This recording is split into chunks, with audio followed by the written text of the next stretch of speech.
Hello, everybody. Thank you for tuning in and coming back to Minor Realm Games for another episode of our debut module, Clock Strike Zero. So, I just have a couple of thank yous at the top of the hour here today before I reintroduce our cast of characters and talk a little bit about the program that we'll be doing for you guys tonight. Just a couple of extra things that I want to be mindful about in our opening announcements. Thank you to Jen Friday, sister of JP in Minor Realm Games, and fantastic artist for a lot of the artwork that you see in front of you, the character icons, etc., and a lot more to come there. So, Jen, if you're out there, we thank you. You guys will actually get to meet Jen Tuesday night right here on this Twitch channel while we do a charity Call of Cthulhu 7th edition game for Black Lives Matter and the Bail Project. Don't miss that opportunity. Also, thank you to Eric Reddig, aka ASCII, for all the beautiful music that you lend to us for our broadcasts. You produce incredible soundscapes and fantasy melodies. We couldn't pull it off without you, so thank you so much for your support. Down below, if you missed our first episode of Clock Strike Zero, you can now find a link over to our YouTube page. We're calling this Realmcast, so we're going to be doing a lot of podcasts and additional video content that you'll find over on YouTube. So that link is available there as well. And I wanted to make sure that I extended special thank yous to everyone that attended our fireside chat last Thursday, where we kicked off our June charity campaign month on behalf of Pittsburgh Charities COVID-19 Response Fund, Minnesota Freedom Fund. It was tremendous. We raised several $100s in just a matter of doing an hour discussion. We were so inspired by that, we decided to just keep it going for as long as possible. So tonight, what we'll be doing throughout the program for you guys is we'll be raising money for the Chicago Community Bond Fund. JP, do you want to talk a little bit about the Chicago Community Bond Fund? Sure. The Chicago Community Bond Fund pays bond for people charged with crimes in Cook County, Illinois. Through a revolving fund, they support individuals whose communities cannot afford to pay the bonds themselves and who have been impacted by structural violence. So JP, not a criminal attorney, but you've worked in law, IRL, for quite a long time. You understand that there is a fundamental sort of disruption that needs to occur with the bail and bond system out there. And a lot of the charities that we are going to be sponsoring and pulling up donation campaigns for help in doing just that, making sure that people that otherwise don't have financial means to defend themselves can achieve bail and bond and are not inappropriately incarcerated. COVID-19 fund also still up there, guys, through World Health Organization, CDC. We know that people of color and minorities are being affected by COVID-19 global pandemic at inexplicably high rates compared to others. So we really want to make sure that we are in the right side of history this month as we continue to partner with you all in playing games and raising money for incredible causes. So Tuesday night, please join us as we continue this campaign, and I'll kick off into our story. For those of you that have watched us do Clock Strike Zero already, this will be our second installment, if you will, but we're calling it Episode 1. This is where we really are going to get into the content. I see some familiar friends in the chat. Guys, please use the chat at your disposal. Nope, I see some folks. I may have missed the first one. And I already see a bunch of donations coming in. Thank you. Thank you guys internally. If you guys are donating, anybody in the chat here, that is phenomenal. We will call those out. Also, if you're not in a financial place right now where you feel comfortable making any donations because you particularly have been affected by COVID-19, that's totally reasonable. All we ask is a share, a follow, help bring more viewers over our way so we can get the good word out, and ultimately, hopefully, we can all have some fun gaming together. And if you missed the first episode, again, I know some of you are just tuning in now. You can find that episode up on our YouTube channel. We just launched it this morning. That's over there. It's about 2.5 hours or so. So you can check that out. What do you say, guys? I want to go ahead and make sure I introduce you all before we dive back into the story. So, JP, you want to introduce yourself and your character? Hi, I'm JP Friday, playing Cal Greenglass, affable hobbit rogue who is particularly close friends with Lundy Belkamp, played by Matt Sisk. Among other things, I am the CFO, COO, and general counsel of Minor Realm Games. Awesome. Matt. Yeah, I am Matt Sisk. I am playing Lundy Belkamp, a human ranger, the ostensible leader of this party. So we'll see what sort of decisions Lundy makes tonight. Fantastic. Dave. You're muted. My name's Dave, and I play Ragnar Wartooth in this session. And within the company, I interact with a lot of the social media. So if any of you guys have been interacting with us, chances are you've been chatting with me. Cool, great. And I just saw the link for the Tillify campaign directly posted in the chat, guys. I forgot to mention in the top announcements for the program, you can find the donation link right below our video stream under the donation tab. Click there. It'll take you right to our campaign for Chicago Community Bond Fund. Thank you so much. Without further ado, Mike. Hey everybody, so I'm Mike. I'm playing Varys of Safray, the picture of whom you can see right above my head. Varys is actually a cleric of the goddess fertility Aditi. And outside of that, I also am be working on the website, coming soon next month. Awesome. Fantastic, guys. Well, you guys, you didn't come here for us to babble on all night. You came here to watch some Dungeons & Dragons. Clock Strike Zero is a first edition compatible OSRIC module made for the world's greatest role-playing game. However, it is forwards compatible to any editions that you guys are comfortable with. We're going to be releasing this module as our first major product later this summer. I've already see we got some donations going on. I already see we have some folks in the chat. Let's get after it. So, a group of somewhat unsuspecting and budding heroes met just a few days ago at the intersection of South Roland Pass. One day after collectively traveling more than 100 miles in the southern half of the continent of Ziaris. Two from the west, two from the east, Cal, Lundy, Ragnar, and of course Varys. Cal and Lundy are seeking their own acclaim and security financially, and of course adventure. They want to become a true guild.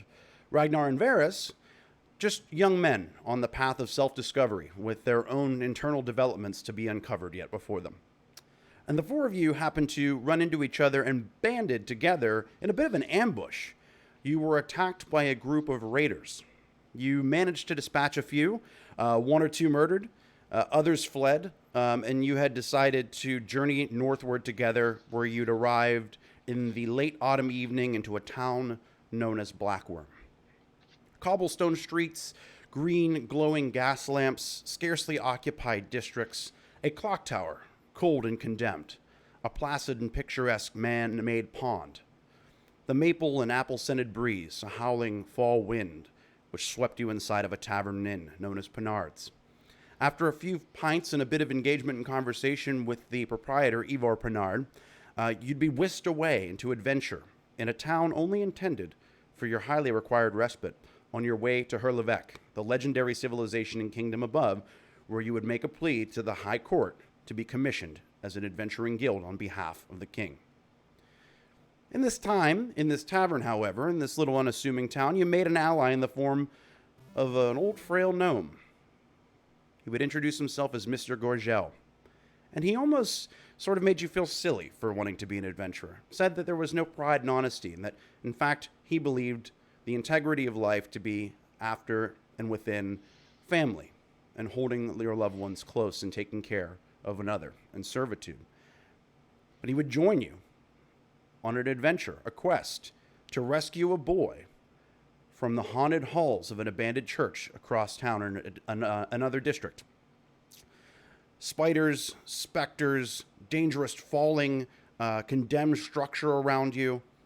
The likes of some true evil were afoot. But your adventure was concluded. You extracted the boy safely.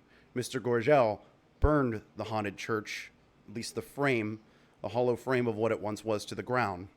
And you were promised hospitality from Ellie Smithton, mother of Lawrence, the boy that you so bravely saved. So, you wake at Penard's the next morning to the smell of the country breakfast that you were told about from Old Ivor. Although, as mentioned, you have a different breakfast to attend on this fine, crisp autumn morn.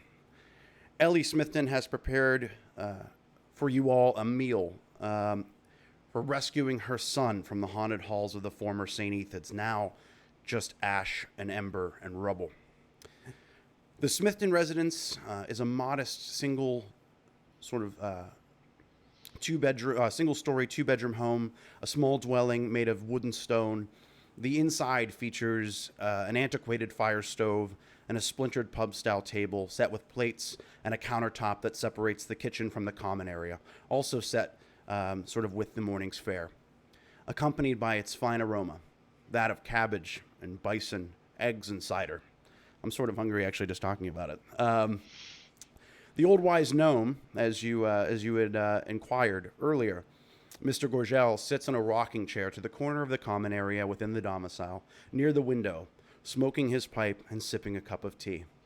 He undisguisedly pulls a little flask from the inside of his breast pocket. Cal, you catch him do this, and pours a little bit of a brown liquid into the mug with a warm smile worn across his face as he does this to you. I give him a wink.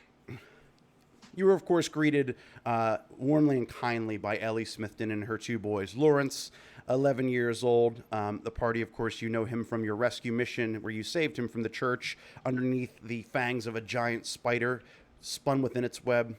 And his younger brother, Hank, who you're introduced to. Hank's approximately 6 years old. He quickly goes back to playing with some odd and interestingly shaped dice, as he says across the floor as he tosses them across the sort of scabbed hardwood. I rolled a 20. Lawrence goes to the kitchen to pour everyone some beverages, asking what they might like, cider or coffee. Can I have both? Yeah, that's my I answer. was going to say my answer is yes, just to both of them. Absolutely both. Yeah. Yeah. Yeah, I think we deserve it. This is a group that if they were at a Denny's together in real life would order multiple drinks. And I in fact, know from several brunch outings with you folks that that is in a multiple drink group. So that fits. So Ellie, as she's preparing your drinks for you, just continues to thank you again, continues to labor over the preparation of the breakfast, the feast that's before you, taking them from larger serving dishes and putting them onto smaller plates and bowls with the help of her son, Lawrence. Lawrence actually looks fairly spry, has a good amount of energy considering the trauma that he was in just the night before. Ellie tells you that things haven't been quite the same over the last couple of years. Her husband passed away a few years ago in a mining accident to the north at the Heights. The Heights, you know, being the giant mountain of the west in Ziaris. She also tells you that there was pure dread in her heart upon discovering Lawrence's disappearance. She didn't want to find that he also disappeared from her life. So she takes kind of some of the plates over to the table for you guys and asks you to have a seat. Gorgel kind of stumbles his way over with the cane, the familiar cane that you saw him use quite tactically and magically in our first episode. So he sits down at the edge of the table and he says, "Before we begin," he says, "I want to thank you for your help in protecting this family. Personally." Gorgel, I thought you weren't one for. Yeah, I thought you weren't the adventuring sort. He says, And I actually give a significant glance to the top of his cane. and he says, "I protect family." And he sort of he looks down at his plate and he looks at Ellie and Ellie sort of begs him, "Oh, Mr. Gorgel, please eat something." And he sort of looks at it for a second and he takes his pipe and just kind of stumbles to the other side of the room with his mug in his hand and looks out the window and puts his sort of one arm behind his back. Ragnar's gonna try to snatch a extra sausage link or something. You do. You right. you kind of do a double take over to Varys for a second. Like, is he not going to eat that? Yeah, and you grab a sausage link and a handful of cabbage and you just toss it right onto your plate. And How is Ragnar looking right about now? Like, is he still a little bit green under the gills? Yeah, so just last night Ragnar was not feeling so great until Mr. Gorgel put together some type of remedy for him with some powder and some minerals and some sort of magical elements within his home, just to the north of the residence district. And because he was poisoned, Ragnar was poisoned by a giant spider. At this point today, Ragnar, you're feeling right as rain. You're feeling great. Yeah, and the rest of you, Gorgel gave just a little bit of that mixture to a spoonful on your way out. You all feel great too, having taken your lumps, and definitely learning a thing or two within that church. And for all intents and purposes, you should be in a worse state of affairs. You feel fine. You all feel great. Yeah, I just say to Ragnar, just eat up. I mean, that was Yeah, he's pretty famished after evacuating his stomach, probably from the poison. So Yeah. I actually addressed Ellie, and I say, Miss Smith. Then I hate to bring up bad memories, but how long ago was the accident in the mines? She says, nearly 3 years ago this winter. Oh, little Hank, he barely knew his dad then. He says, unfortunately. He would be so proud of him, though, as she looks over at him, as he's kind of just tossing his dice on the floor. And Ellie sort of says, I don't want him to get any ideas, though. All he talks about is becoming an adventurer one day. And as she looks around at you guys. Ragnar kind of hides his axe a little bit. Yeah, exactly. You're all sort of geared up, and he knows, she knows what he knows, and that's that these guys just saved my big brother. That's what I want to do. I want to be just like them whenever I grow up. Shade says, drinks to the father. Yes. Yeah, Lawrence Smithton Sr. We hardly knew ye. Lawrence, actually, Jr. himself, speaks up and says, perhaps the group that so bravely saved me might be able to find Shaunist, Mother. Ellie looks over and says, shh. Just eat your breakfast. Shaunist? And she goes, a boy from town. He went missing just roughly 2 years ago himself, unfortunately. Hopefully not in the same location. Yeah, was he playing in that old church? No, we aren't meant to talk of the founders' families, and there's still some investigation underway. The Davisters and the mixed species are handling this internally. This conversation won't leave here, but where was he last seen? She looks over at Lawrence.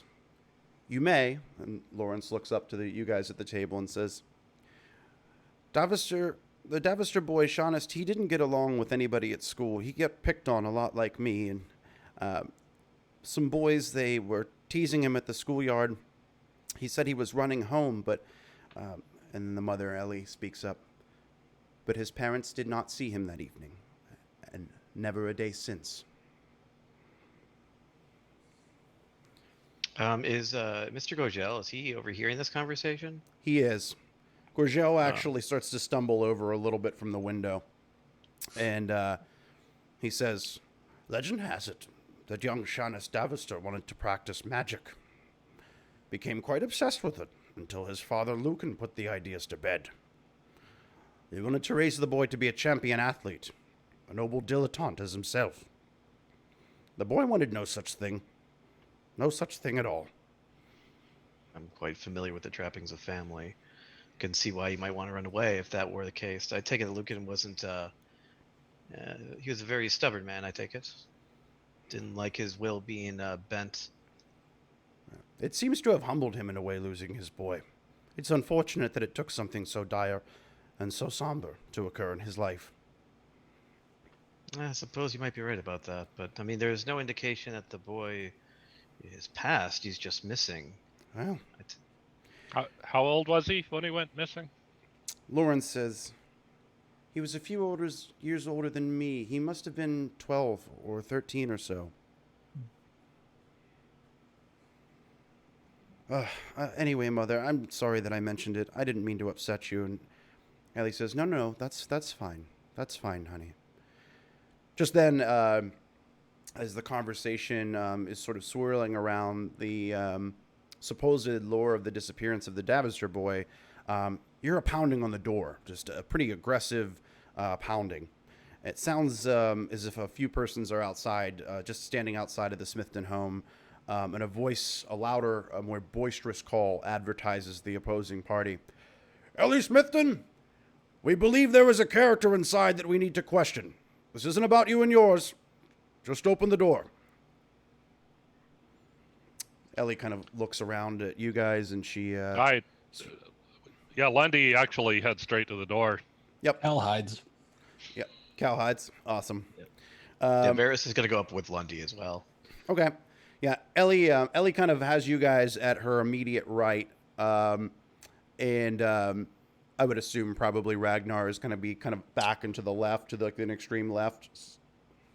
Nah, he's gonna Is he gonna chow? keep eating. Yeah, he's gonna keep eating. Right on. But like kind of keep an eye out open. Okay.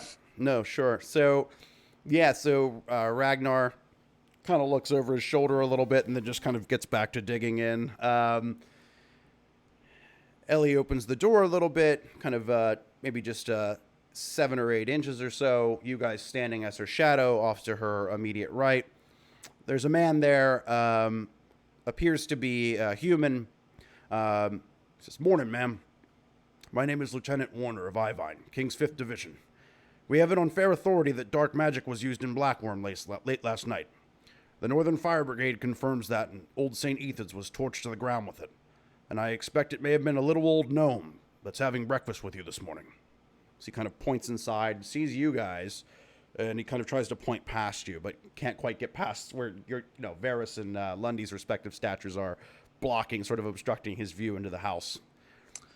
Ragnar's gonna keep an eye out and wait if the guard makes a move to Gudrel. Yeah. Gurgel, he's gonna block his sorry. path.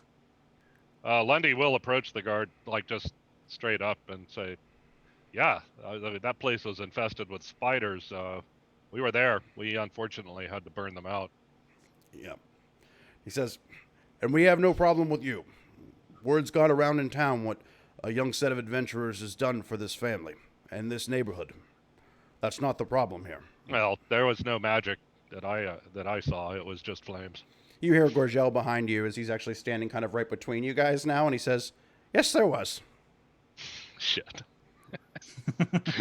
Oh well. He says with sort of a disrespectful grimace, kind of a little bit of a tone to the guardsman.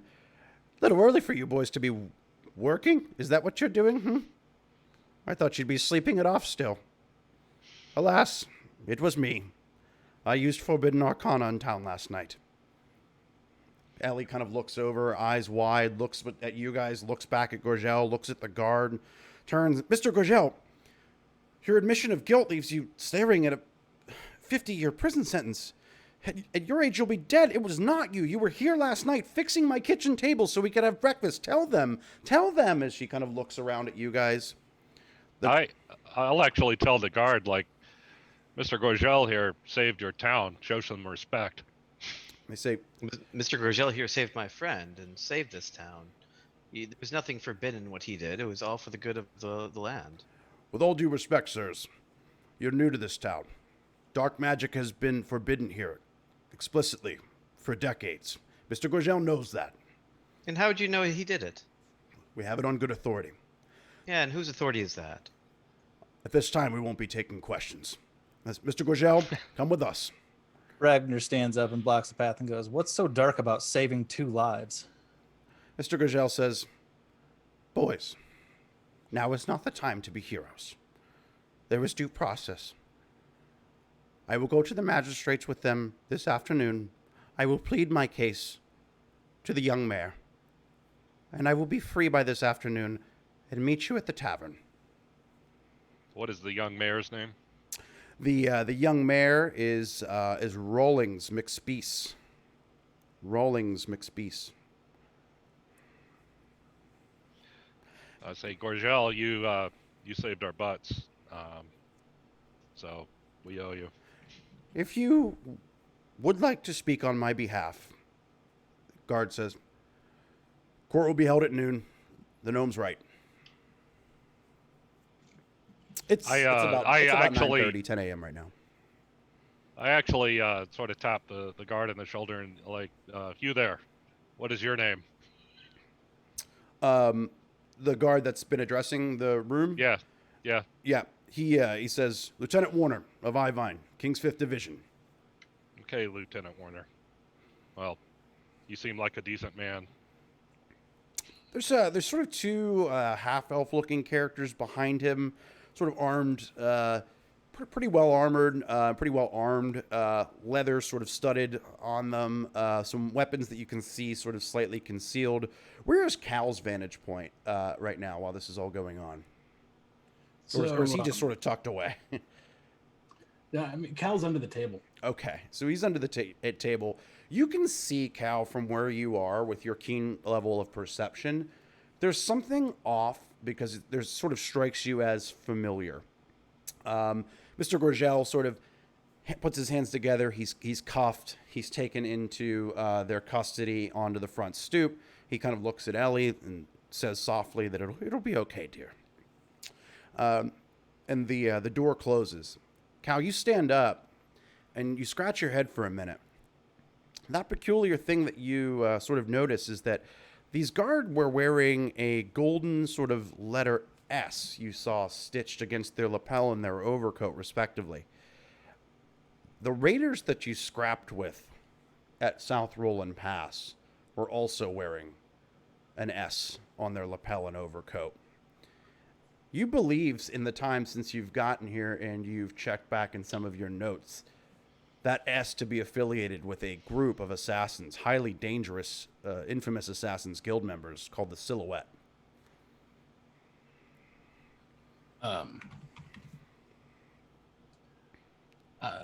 Gentlemen, I think I better follow them. I'll see you at the mayor's at noon. Wait, Cal, why? I have a hunch. I nod. Lundy nods at Cal and just carry on and. But Lundy, shouldn't we go with him? I mean, is it? We It's can take care of best that I himself. be unobserved. Okay, that's fair. Yeah, no, go ahead. So And I just look directly at Ragnar. I open the You don't door want me to following? make sure that they're not facing me and slip out as soon as they're Yeah. You slip out. So what assuming no more guards are in the room, I'm gonna tell Ragnar and Varys, like, he does this sort of thing. We'll be shadowing him. We'll shadow the shadower. Yeah, and That's fair. let me just go ahead and pull up the Blackware map larger on the screen for our Twitch viewers and for you guys, my pals here. For those of you just tuning in, I wanted to check back in on the donation here. We are nearly halfway to our modest $400 goal for this evening, so hats off to you guys for Chicago Community Bond Fund. You guys are fantastic. We are Minor Realm Games. We are playing our original module Clock Strike 0 for you. Second installment tonight. Hope you're enjoying yourselves. I appreciate all the chatter in the Twitch chat. And we will go off to Cal in the streets. He is following, but not too closely, the guardsmen. They announced themselves as King's Guardsmen to apprehend Mr. Gargel for the illicit use of dark magic within Blackworm. Cal has a bit of a hunch, though. He notes that they were wearing a stitched sort of S, one of them even with a pin on their lapel. Thank you, Feisty. Appreciate your support. Notices a stitching and a pin of an S. That S he perhaps believes to be associated with an assassin's guild known as the Silhouette. These men have just taken your comrade, a newfound friend of yours, perhaps even in some cases a mentor, as he speaks sage words. Not many words altogether, but when he does, it's typically an aphorism that he finds to be wittier than, in fact, it might truly be. Cal, you start ducking through the streets a little bit. In the north, kind of west district, you'll find Residence Square, and kind of to the southernmost point, Ellie Smithton's home. Just south, kind of west of there, Founders Hill. Founders Hill at the foot of the perimeter of the aristocracy's property line, a saltbox sort of shaped courthouse. You follow probably about 30 or 40 feet behind. You see them, the three guard, taking Gorgel kind of almost directly toward the front of the courthouse, and then they start to maneuver him to the right of it, almost to the west, and then slowly behind it instead of through the front doors, where you see others kind of gathered through town. They have him sort of almost, with his small sort of gnomish stature, settled between the three of them, as almost to conceal him from the public. The morning in the market is sort of bustling. Traders Village, just southeast of there. So a bit of a crowd starts to stir around.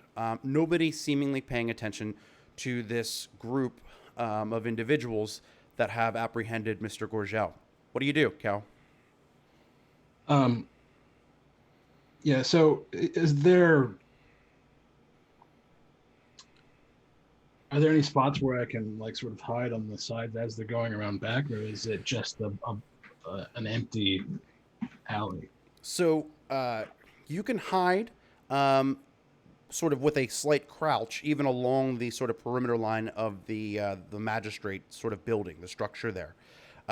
So you can almost dip down by the hedging and kind of where the plants are there. There's a lot of vines and overgrowth that haven't been tended to in a while. It wouldn't be too tough to conceal yourself. Yeah, I'm gonna keep following and observing. Okay. As they leave the crowd.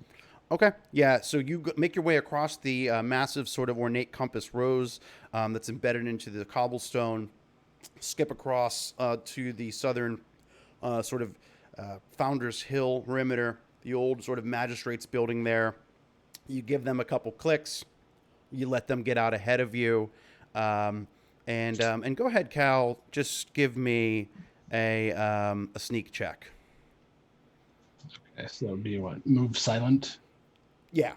I think your sneaking's like a 45 or move silence, Yep. something like that. Yeah.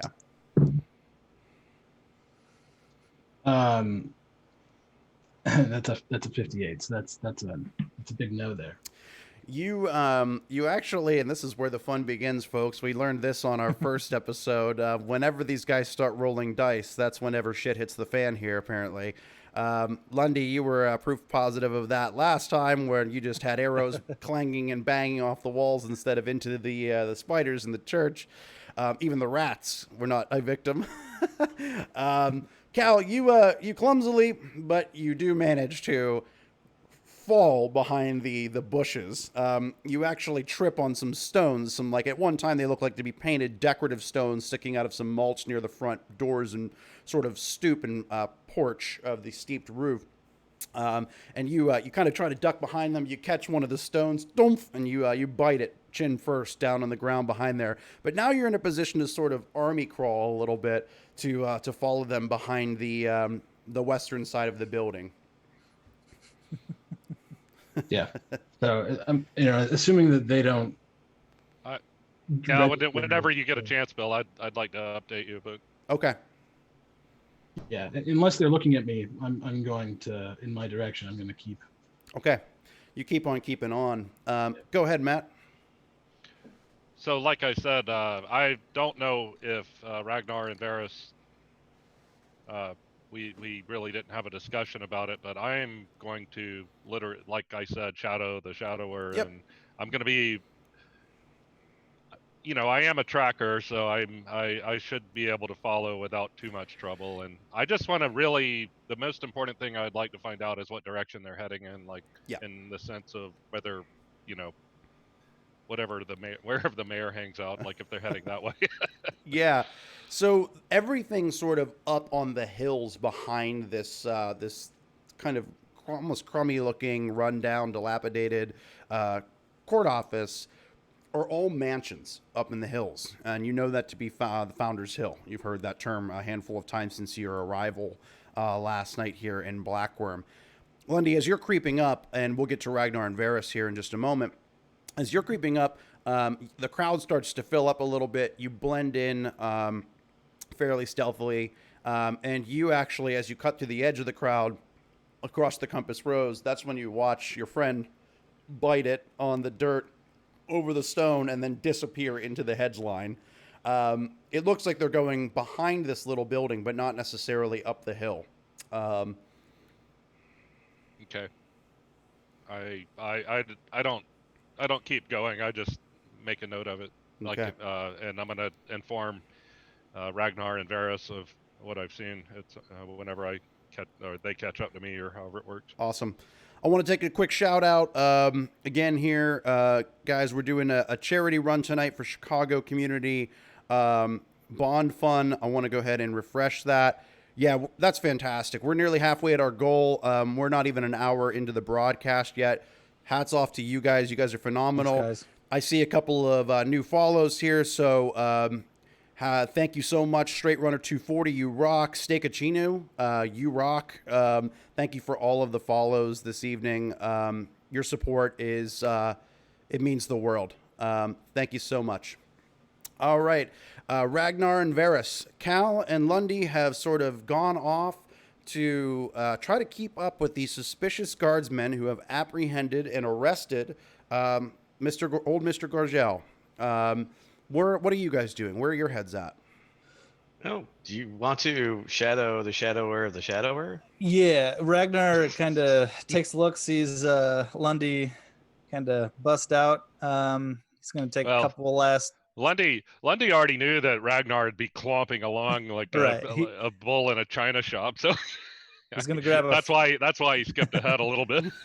Yeah, gonna grab his axe and some sausage links and keep a wide berth, but keep Lundy and eye view.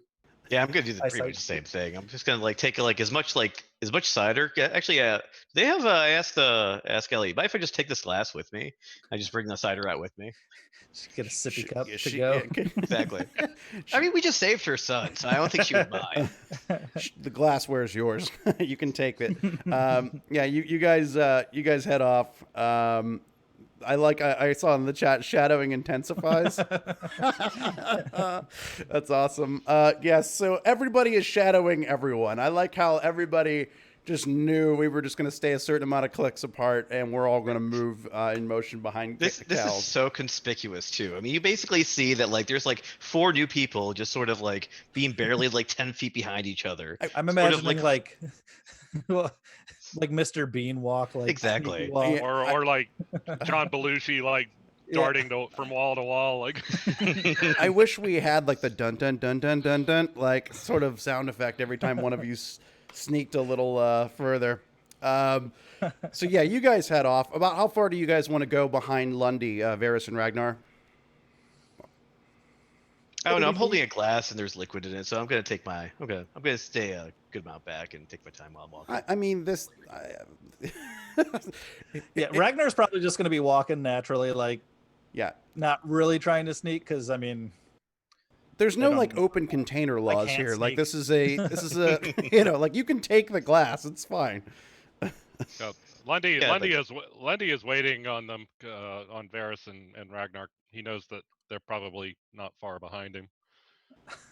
Okay. Yeah, I guess we're just gonna try to catch up with him then. Okay. If we can see him. Yeah, you guys convene with Lundy fairly quickly after the compass rose in the southern portion of Blackworm, just north of Founders Hill and respectively west of the trading village. You guys kind of meet him there. Lundy's still almost focused on the hedge line and the perimeter of the courthouse. Lundy, you want to fill them in and potentially proceed? I'll tell them that they didn't seem to be heading to any sort of official holding pen. They didn't seem to be going to anywhere where there's a trial or a jail. So Nice. And Do we want to check the courthouse, see if they even know about this? I mean, I don't know that we have time to do that personally. That's my yeah, intuition. That's a good point. Cal, That's a very good point. you see kind of almost feels like about a 40-foot crawl. It's a pretty decent crawl. You're getting pricked up pretty good, bit by some ants. Nothing too awful for you. You're used to getting yourself into some pretty tight spots. I actually tell Ragnar and Varys, Cal ruined that hedgerow. You get through the kind of the back hedges, Cal, and you see something definitely concerning, alarming there. The 3-guard open what looks like a pretty sturdy, heavy-looking sewer grate, exposing the sort of square subterranean drop down into presumably what would be a sewer system beneath Blackworm. Gorgel, it looks like, has even more chains on him, shackles, than whenever he was first arrested at the Smithton residence. And he is forcibly led down there by the crew. One of the guards, one of the tall half-elves, seems to stay behind and helps them close the grate as he folds his arms and almost mans a post there. The Lundy, Ragnar, Varys, you actually approach the front of the courthouse from the side of it, and you aren't being observed by them, at least to your knowledge. You actually see this happen as well from a safe distance. The man sort of has his back towards you. He kind of circles the sewer for a second. You guys kind of move in a way as to not cluster and be seen all up front there. At this point, have we joined Cal? Cal is still in the back. He is hidden. Okay. And this he's just standing by the grate. He seems to be guarding it. Yeah. Okay. His posture says he's guarding it. Facing me, or is he facing? His back was to you, and now he's sort of almost circling, sentry sort of positioning, patterning. Okay. So, all right, Lundy sort of expects that Cal is going to probably do something really soon, and just in case, he is preparing an arrow. Okay. Lundy knocks an arrow. Varys and Ragnar, you see that. Shit. Yeah. We all know he's not going to hit that guard. So who is it going to hit? All right, assholes.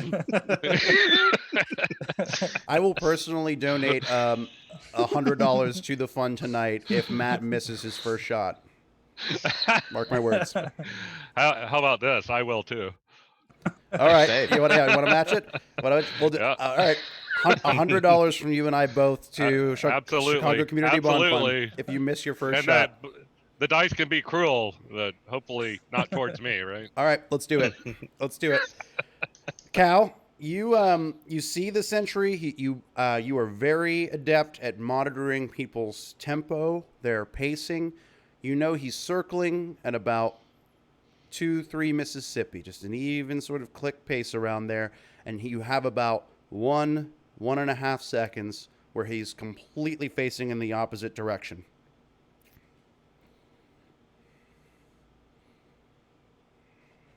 What do you want to do? Lundy, you observe the same thing. You and Cal are almost in complete lockstep mentally on what's about to go down. Ragnar and Varys, you guys are like the Bash brothers. You're just sort of waiting over there. You're the young bucks. Yeah, we're just give me the signal. But I can't see Cal though, right? You cannot. But you know he's back there. I know he's there. Yep. I'm just waiting on Cal to do what Cal does. Yeah. So, what's the sort of the geometry of the space that I'm in? Is it just are we in like a dead end, or? Yeah, it's almost like a dead end along some pretty steep sort of graded hillside, grassy, sort of overgrown, lots of vine on it, and up to kind of Millionaire's Row up on Founders Hill there. So it's just like the back of an old beat up building. Is there Yeah. Okay. So I am going to throw a rock with the intention of creating a sound that distracts him. Okay. But obviously, I don't want him to see where the rock came from. Yeah. And I want him to direct his attention. Yep. It, Yeah, there's So- some stone sort of undulated from the earth and the hillside, kind of on the hill. You think you might be a strong enough shot to throw something over there and chip it off the other rocks and have his attention turn there. Yeah. So that's what I'm going to try to do. Okay. All right. Why don't you go ahead and just give me a dex check? This is some Metal Gear Solid shit going down. I love it. Yep. I pull out my cardboard box. That is a success. That is a success. Yeah, you kind of dig down in the dirt. You find some earthworms and some more ants. Why are there so many ants? Not the ants. That's how you get in. It only took that. It took that amount of time. You got the rock there, and you just boom, you flick it out. You're a pretty good flick of the wrist. Of course, a slingshot is your number one sort of weapon. So, just as you planned, a rock chips off. And Lundy, you see this as well. Ragnar and Varys, Right. You're trying to pay attention. You're also trying to conceal yourselves. You're a little bit, more obvious, if you will. Right. Ragnar, bulky, big armor. Varys, bright red. He's donning. So, Lundy, Lundy is hair trigger at this point. Like he's waiting on what this guard or whatever this ruffian is doing. Yes, this ruffian, this king's guard, air quote. He hears the rocks chip over kind of across the side of the hill. He turns and starts to walk about 20 feet over in that direction, completely distracted. Lundy makes eye contact with Ragnar and Varys and says, "Now." All right. Yeah, I basically follow his lead, so as close as we can. Okay. Trying to be as quiet as I can. So you guys are Trying to be as not red as I can. So you guys are moving in on foot. Yeah, but my brain hurts. yeah. Ragnar, you are not quiet. You are chunk, moving in. Varys, you are running in like kind of behind him. Lundy, you have arrow drawn on the bow. You guys all move in. Cal, you see your party sort of sweep by you across from the hedges. Do you want to come out? Or are you going to stay hidden? I probably have a rough idea of where he is, but I'm not going to indicate that. Cal probably knows that I know. So no, I'm gonna remain concealed. Okay. To see, where if this turns into like a combat or Yep. Just You guys run in. You definitely draw the attention of the guy that's now standing about 20 feet away, looking up to see what the hell that noise was. As a bunch of rocks started to fall down the side of the hill. He turns over his shoulder. He sees the three of you in the back of this building. It's pretty deserted back here. It's like behind the schoolyard where kids go to fight, kind of thing. What do you do? What do you guys do? Is he approaching? He turns over his shoulder right when you get there. He turns around, squares up with you guys. He goes, draw inside. I look at him and I wave him over and I'm like, "Permits, please." You say permits to him? Yeah. It's okay. I'm a limo driver. Wait, I just want to get this straight. Hold on. I just want to get this straight. You knocked an arrow. You said, well, no. You said now to your party, and you asked for permits whenever you got there. No, I'm not. Can I? I was just making jokes, actually. What do you really want to do? I'm actually going to shoot an arrow Okay. at him. So. All right. Hey guys. So here we go. So audience. So I just want to. Here I just want to reframe this. Guys. So, so Matt and I made a wager on Lundy's first arrow to be fired this evening. He and I will both individually contribute $100 to Chicago Community Bond Fund if his first shot misses. Okay. Thank you guys for all of your support. We are over halfway to our goal. This will crush the goal. Although you can keep inviting friends over. Let's do it. All right. Oh boy. Should I curse him while we're waiting, just in case? Just to. So, that'll that'll hit an armor class 8. And that misses. That misses. Yes! Lundy has an arrow drawn. He runs in, full stop. The guy turns. You see his pale half-elf face exposed. He looks. He draws within his cloak, inside of his armor, and he goes to pull something out. Lundy is about to just release. He flings the arrow, and it zings right past his hair. It gives him a bit of a haircut. Takes off his little curl like I have up here, but hits Meanwhile, the rocks. that's a C note. That's a C note that I'm paying. So. So Matt and I will both donate $100 to Chicago Community Bond Fund on our break coming up here in about 20 minutes. So awesome job, Lundy. Thank you for the donation to those that need it. Black Lives Matter. I do my best, Bill. I appreciate the support. Yeah, Lundy is with the movement, baby. But not this one in Blackworm right now. Let's go ahead and roll for initiative. Oh boy. Ah, piss. That's a 10. Yeah, so guys, for those watching out that haven't watched us game before, a quick house rule adjustment that we do D10s. We're playing AD&D, First Ed, Osric. We do D10s, lower the better. So what are my 0s and 1s? 2s and 3s. I'm a 3. 3, Lundy. All right. Lundy, you pop it. You have another arrow readied after you knew you were going to miss the first one. Oh, tempting fate and all that. But all right, we doing it again? Yep. That is exactly the same. That's the exact same roll, so I miss. Hey, just want to call out, we just met our goal, so thank you, everybody. Hey, that's what I'm talking about. Hell All yeah, right, you guys guys. are awesome. I will up that.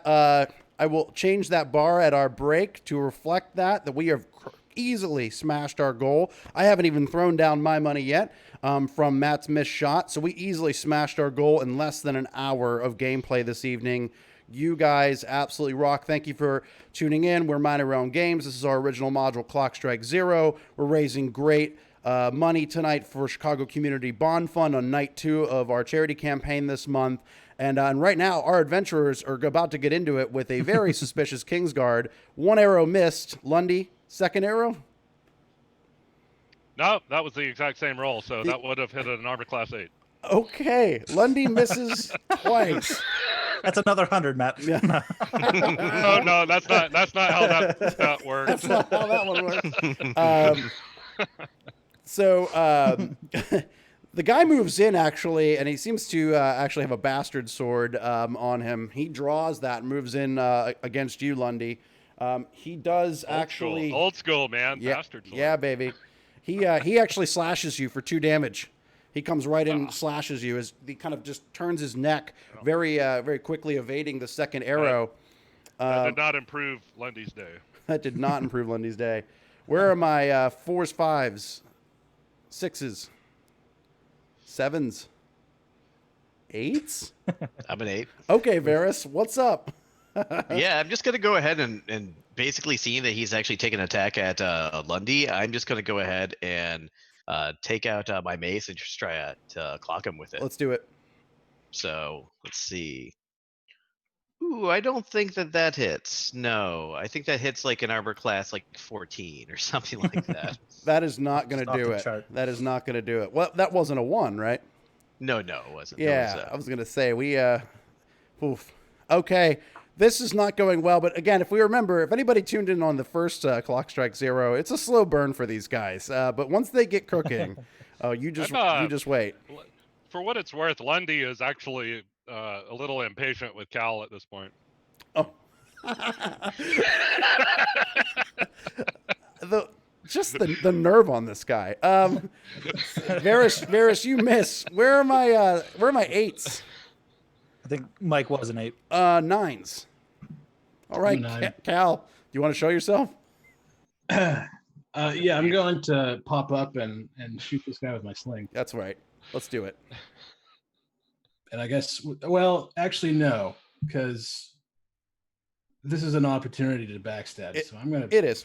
Wait, are we just straight up murking a town guard?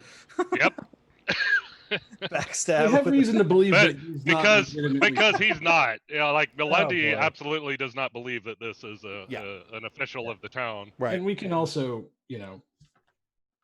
make it non-lethal when it comes to people. You make a backstab Non-lethal. non-lethal. Yeah, I was gonna say, Yeah, how do we do that? Yeah, Well, it's here's what I was thinking. So It's avoiding the liver. you know, essentially. a great name for a band would be Subdual Assassination. Go ahead, Cal. So, I mean, since he's attacked my friends, like at this point, all bets are off. But I was actually thinking of going up behind him and like severing his Achilles tendon. Oh, okay. Oh, God damn. All right. Let's do it. He has a rear armor class. It's significantly lower than his front facing. You have been hiding the whole time. You have the drop on this guy. You can get behind him. Roll to hit. Okay, that hits an armor class of 4. That hits. That hits. Roll for damage. So that's max. That's going to be 8 damage. Yeah, that puts him on the ground. You see Cal come out from nowhere, kind of crouch down to the ground, sprints out, kind of goes behind this guy as Varys comes in, clips and misses with the mace, and Cal just comes down with the dagger and stabs right through the guy's Achilles, and he just falls right to the ground. Blood just starts to pour out of the back of this guy's ankle from his boot. It's slit open, and he's sort of writhing in pain there at this point. What do you guys do? I have a plan, unless someone else wants to spring into action here. The first thing I want to do is just kind of, if it's possible, just kind of kick the sword out of his hand. You do that. Yeah, just to make sure he's disarmed, and then He's I kind of disarmed. leave it up to Lundy. Yep. I will bind him, but not quite gag him yet. Is and I he want to still, find is out he still where- conscious? He's conscious.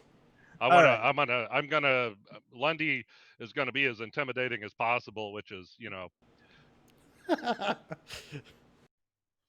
pretty scary. And I'm gonna use my turn to actively do nothing because I'm just like, Yeah. this is bad. Yeah. This is bad. Anyway, let's escalate quickly. I'm gonna do my best to find out what's down in the sewer and where are they taking our gnome friend. He's bleeding out pretty profusely. His ankle is like, his foot is like almost severed from his leg. I'll actually go ahead and bind that, but like I'll let him know, like, you say the right things, maybe I'll keep this bandage on. He takes the opportunity to look up directly at your face, pulls down part of the covering over his, and just spits right in your eye. Says, All right. I don't talk to you. Maybe I'll I take should have that. just killed him. I'll take that S badge off of him. Say, I'll take that. You take it. Yeah, you rip it right off of him. I'm gonna riffle through his pockets. Yep. Yep. You have some papers there. The papers actually have the addresses of Penard's on it. The address of Ellie Smithton's. It has a time and day. It says, betrayers will assist him. Do not be alarmed. There are some just quick shorthand notes there. What seem like some of the events of the last 12 hours that you guys have lived. Ragnar's gonna keep a watch out behind our backs. Just make sure no one's coming up. Yeah. Yep. It's betrayers will assist them. What? The permit is not there, Feisty. I just saw that. Yeah, no ticket. Because you've got to have a permit to guard a sewer. Betrayers will assist him. Do not be alarmed.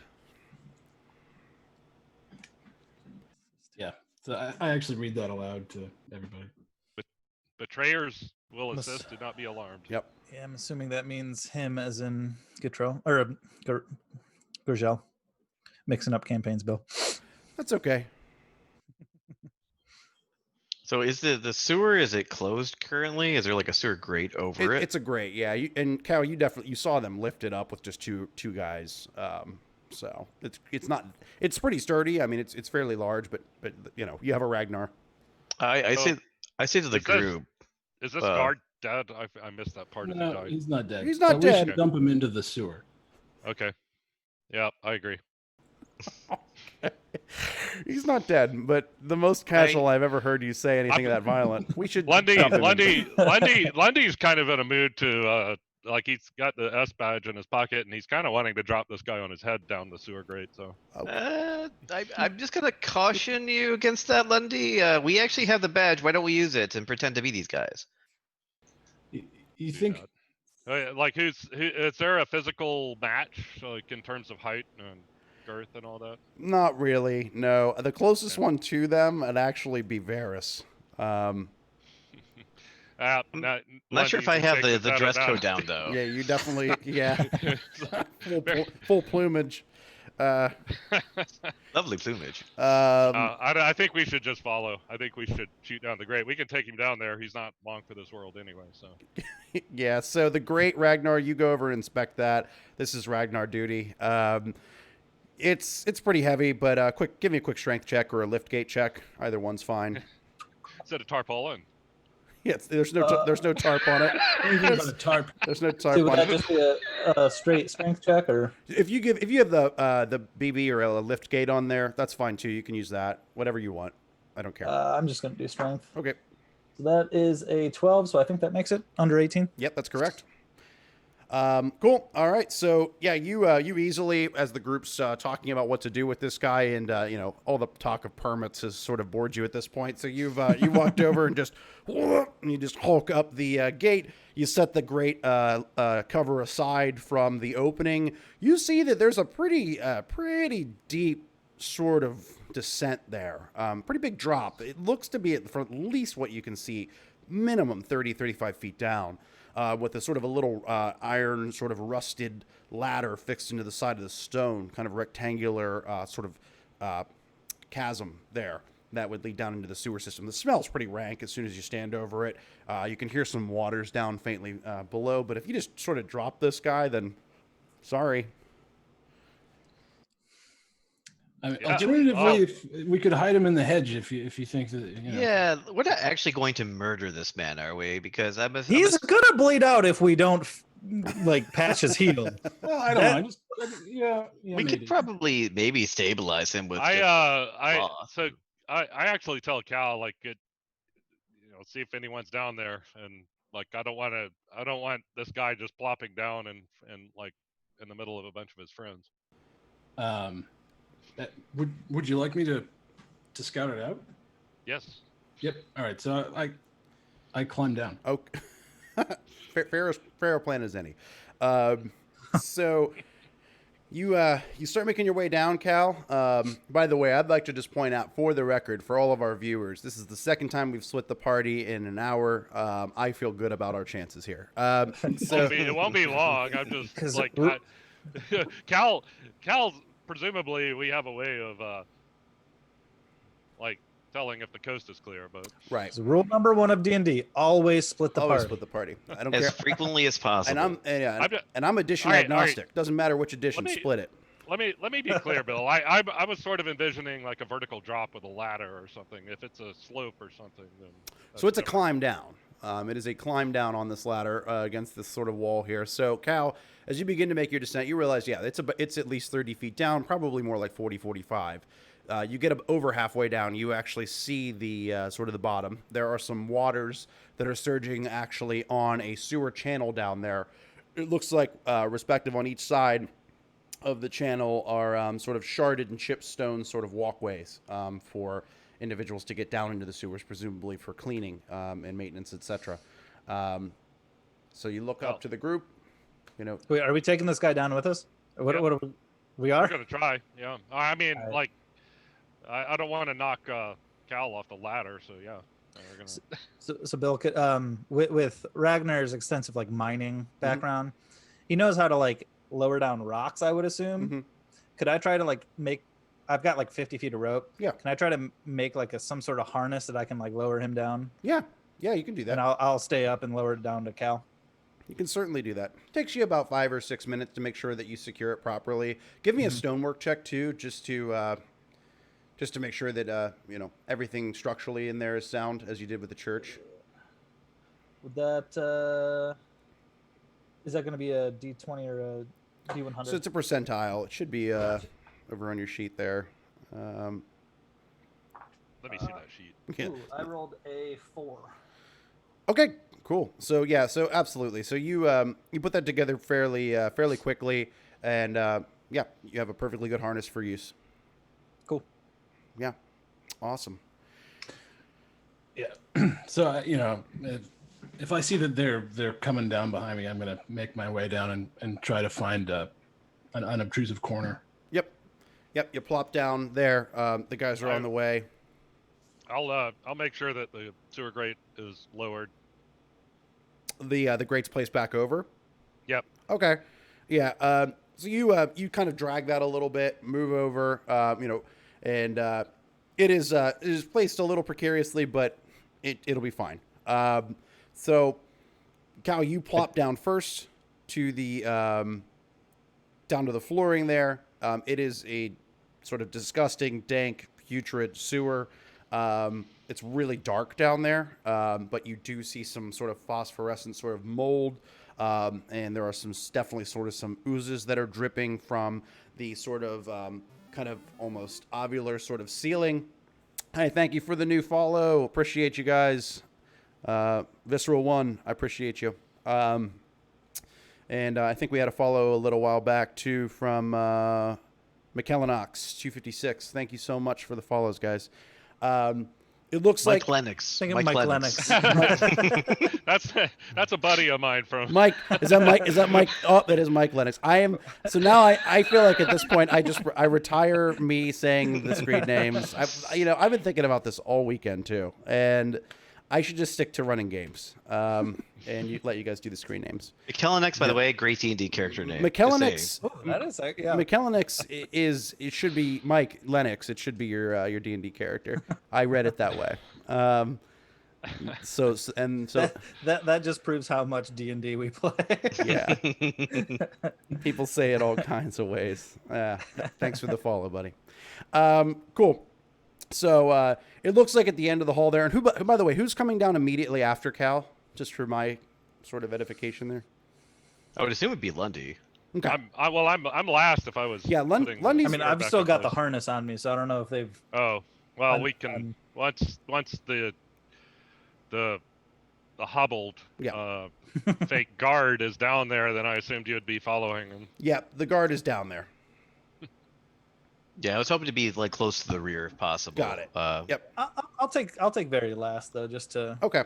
All right. Either way, I just wanted to make sure one way or another that the sewer grate is back. So Sewer grate's back. Ragnar and Varys, you guys are pretty much always close together in the order of the party. The guys down there, Cal and Lundy, you're down there. Everybody has made the descent successfully, thankfully. Although, yeah, it's a pretty decent drop. Had anybody slipped and fallen, you could have gotten seriously injured. So do you guys want some light? Yeah. Or do you guys want to stay stealthy? It is very dark down here. It's very dark. I personally would like a little light because I'll light my hooded lantern then. Okay. So that way we have a little bit of light there. Okay, cool. Perfect. So All right. hooded lantern. It is now lit. got to put these boys in the shit. Let's get after it. So do we bind his, because like if we haven't, I'm binding his, trying to do. I did. I bandaged it earlier, but I'm still not. Something about this just feels wrong. I'm not feeling that great about it myself either. So I mean, if nobody else has done it, then I will definitely bind his ankle. Felt a little my greasy. plan was to just leave him. I just didn't want him attracting attention. But That's awesome. But bound and gagged though. Gagged. Always bound and gagged. All right. So yeah, he's tied up. He's bound. You tie off a piece of fabric around his ankle. You make a sort of a makeshift tourniquet. That's fine. Out ahead of you, you do see sort of a long tunnel where this channel is sort of running. It sort of ends and terminates underneath of a sewer with a grate down below. Sort of it goes underneath the water. The walkways, however, split off about 40 feet down from you in two opposite directions, sort of at making a sort of a T pattern as they open up. Again, there's sort of stonework all up above you around in this sort of ovular sort of tunnel system. You seem to have come in at one of the sort of the ingress points here. There is sort of ooze and sort of phosphorescent fungi and mold all over it. It's dripping everywhere. The smell is quite foul. And that's what you guys see out ahead of you. What do you do? Lundy would like to, since the rest of the people that had the gnome went down this way, he's gonna see if he can figure out which way they went. Okay. Yeah, why don't you go ahead and give me that tracking check at this point? Uh-oh, where's this on the sheet? See that sheet? Yeah. Oh, there it is. So this would be urban and dungeon, I assume. Urban and dungeon, yep. Damn it. Sorry.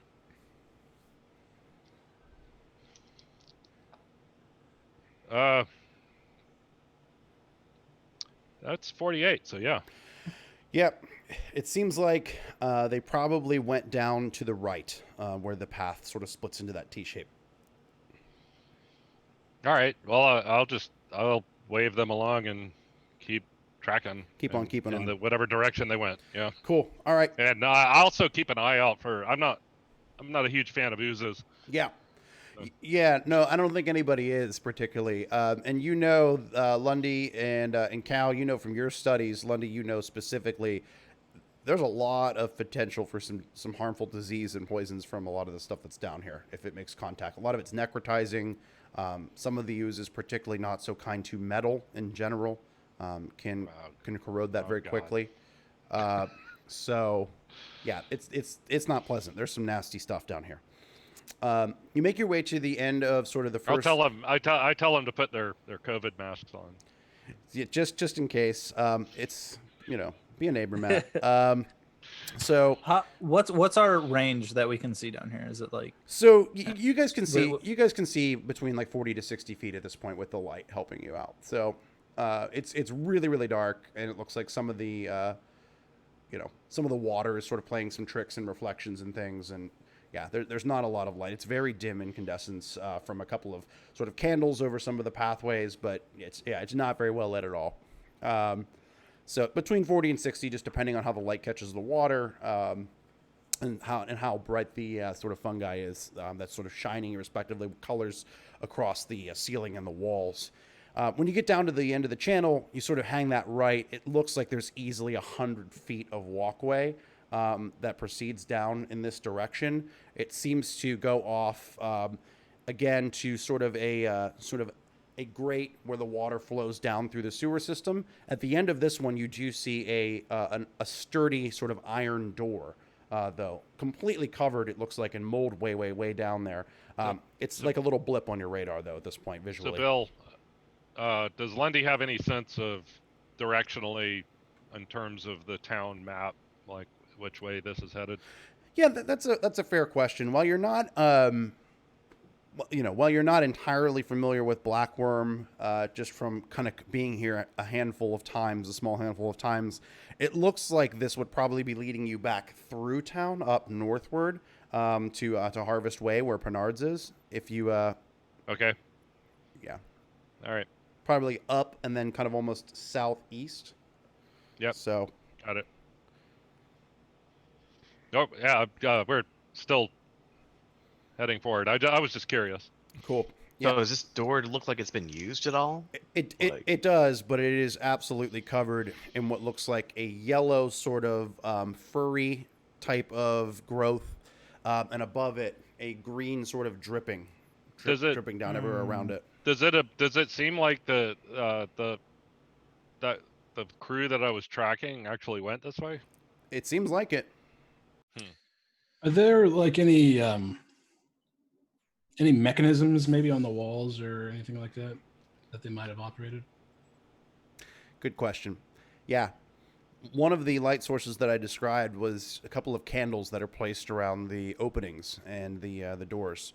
There is one fixed into a sconce right to the immediate right of the door on the wall in the corner. Ragnar's going to take whatever, like, I'm assuming we have a torch or something that we can. I want to see if that the fungus and everything. Well, If I can. I have a hooded lantern, so that'd be kind of difficult. Okay. Do we want to see if we? Because I say to the party, like, let's see if we can burn some of this moss off and maybe kill anything that's living in there. What do you guys think? I don't know much about plant life, so I'm expecting this part- candle thing. I don't know. The people ahead of us managed to get through here without getting too dirty, as far as I can tell. So, like, maybe let's try to do it that way. Yeah. I'll let the ranger range. Well, but I'm also looking at Cal. Yeah. So I'm looking at this thing and seeing like if I can pull it or twist it, or if there's any obvious mechanism that's attached to it. It's actually in fact a boppet. If anybody got that, sorry, probably a bad joke.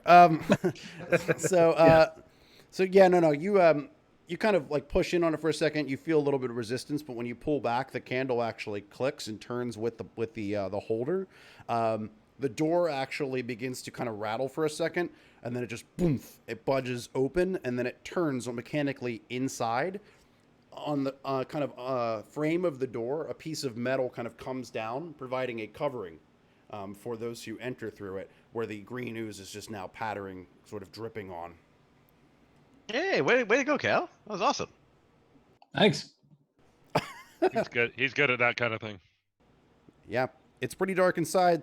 Fewer candles yet. You make your way on in the pursuit of Gorgel and these strange men. Gentlemen, maybe we should consider, moving at a little swifter speed. I don't think we can sneak up on them with, us. So maybe we should, assume the worst and try to get there a little bit quicker.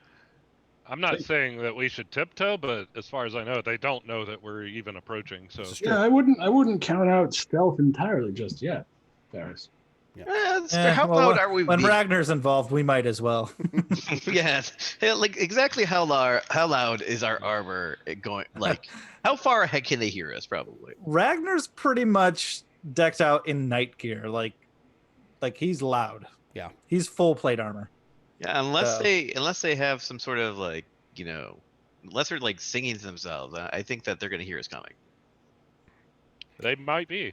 But we can at least try. We can at least. I don't know how distant they are. Yeah. I'm just saying we don't have to be like, we don't have to be bringing bricks down behind us. Right. Sure.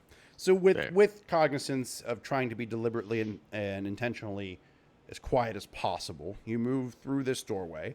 The water flowing through the channel smells foul in here.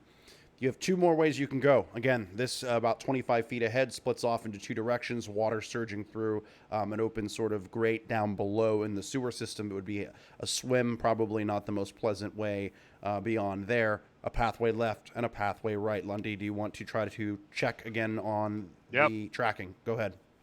It becomes a little bit more difficult for you at this point. The smell is sort of overpowering your senses from all the different kind of nasties creatures and, of course, the raw sewage flooding through the water. And Bill, in concert with his check, I am going to try to do a stonework trap check just to make sure. Yep, perfect. I'm good. Okay. That is a 44. Yeah. So you were thoughtful and right to do so on that for Ragnar. Ragnar, that both directions are actually trapped in the same sorts of ways. There are pressure plates down here on the left and on the right. It seems that were actually embedded into the stone. By whom, for what purpose, not entirely sure. But you just have to proceed with caution. So that the people ahead of us got through there somehow. Yeah, I'm going to point these out, like any pressure plates I can see, just so we know. kind of Okay. don't step there, obviously. Are they? Matt, don't step there. Twice. Twice. You're poisoned. Carefully so, Lundy, you know that the pathway would actually be left, which would take you northwestern in proportions Right. to the town above you. Got it. Everybody give me a just a dexterity check to walk nimbly and carefully around what Ragnar has identified as pressure plates placed here by some entity.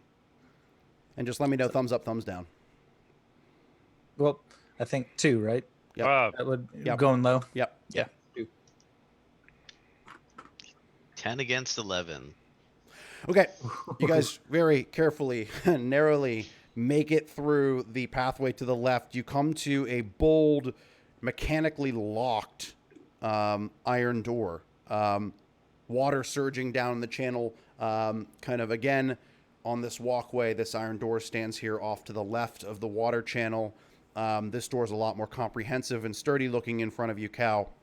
You could attempt to actually pick this one as you don't see any sconces, candle holders, or any mechanical apparatus on the wall.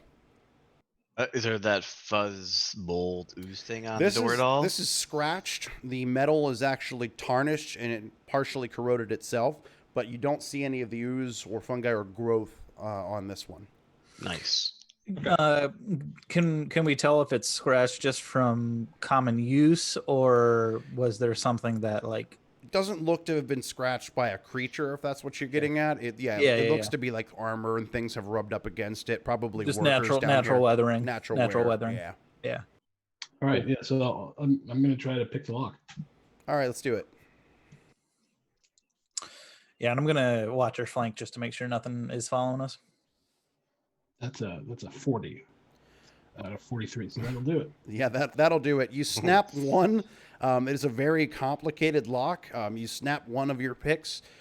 You very carefully, delicately, and nimbly extract that broken piece, placing the second in behind it. You found the ticket. You open the door. It clicks. Inside, as it kind of almost falls open towards you, just a several feet, exposing the interior, you hear lots of water sort of rushing on the inside of there. It's actually a big open sort of pool. And if you guys want to pop over to your Twitch view, you can see where my face usually is. Inside of there, it looks like there are grates and sort of pillars that stand up over the water that have to be sort of hopscotched across. But you do hear and you see, Cal, immediately with your keen eye and your adept senses, there are crocodiles and other creatures swimming around in these waters in this big open space here. Did we just under Florida? Yeah, Florida man, we, right? We picked a lock into southern Florida. So Bill, in terms of what I'm looking at on Twitch, we're trying to get from top to bottom. Yes. Okay. Yeah. So And the yellow things are the crocodiles or whatever. Crocodiles, yep. Yep. All right. Best not to fall in, gentlemen. Yep. Are they does it look like the crocodiles know that we're there? The crocodiles see us. The crocodiles Like, smell you first. Fair. Once again, our quarry went through here with no problem. So Yep. Can we tell how deep the water is? It looks pretty deep. It looks. Yeah, Ragnar's sweating a little under his armor. Yeah, it looks pretty deep. It's probably at least 10 to 15 feet deep. It's a big old open pool in here. How far apart are these like pillar things from each other? They're a couple of feet apart. Some of them about 4 feet apart.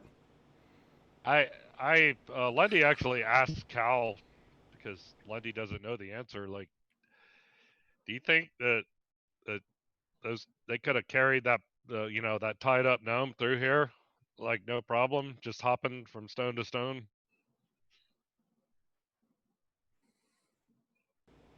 That's a good question. Maybe. Yeah, Cal. They're certainly taller than I am, so they'll have better luck at hopping those gaps. Well, might have to bring out the cow sack to carry you along. Shadestorm just said, "All right, if we're in Florida, then it's time to go ape shit and do the craziest stuff we can think of. All right, let's go." Who brought their bath salts? I'm just imagining past adventures where I've carried Cal around in a backpack. So Yep. Oh yeah. Cal, get in your little cow sack. All right, Cal, you get on Lundy's I have back. to. I'm gonna get on Varys's back, and let's do this. Okay. Cal, you getting in your little cow sack or what? I want to get the. Yeah, I'll do it. anyway, the actual question for Cal is like, let's figure out how the hell they did it without falling in, and like apparently they do it all the time because. Are there on the either side of the wall, the doorway? Are there any is there anything on the wall like There ladders aren't. or planks or? Yeah, No. there aren't. It doesn't look like it. It looks like they literally may have skipped across. I don't see any alternatives, Lundy. No, this is gonna suck for me. Yeah, it's not just for you. I For think. you, I'm 4 foot tall and plate armor. All right, we don't have any materials to bridge the gaps, so. Nothing that could actually hold. Yeah, really, I I'm don't. probably what 3 No. foot, 350. But I'll tell you pound what. armor. I'm not gonna. For our viewers, we have about 30 viewers out there watching. Thank you guys for your endless support. And for you guys' sake, I'm not gonna have you make repetitive checks over and over again for every single hop. So Lundy, why don't you go ahead and make one, and Ragnar and Varys respectively make yours. Makeover. And A what? This be a dex check. for Dex Dex, and 4. we'll see where we're at. That's a 4 for me. Got a 5 here. Yep. That would be Lundy falling in the shit. Oh no. Well, yeah. Wait. And Cal. We're shooting for low, right? Right. Yeah. Yeah. So Oh boy. Okay. I rolled a 15. I rolled a 15. Yep. That's not going to do it. No. So Another $100, Matt. Ragnar and Varys, you guys kind of one after another just start skipping and running. Kind of, you get halfway, you hear, "Oh fuck!" and then a slip off of one of the metal grates where Cal and Calsack on the back of Lundy Yeah.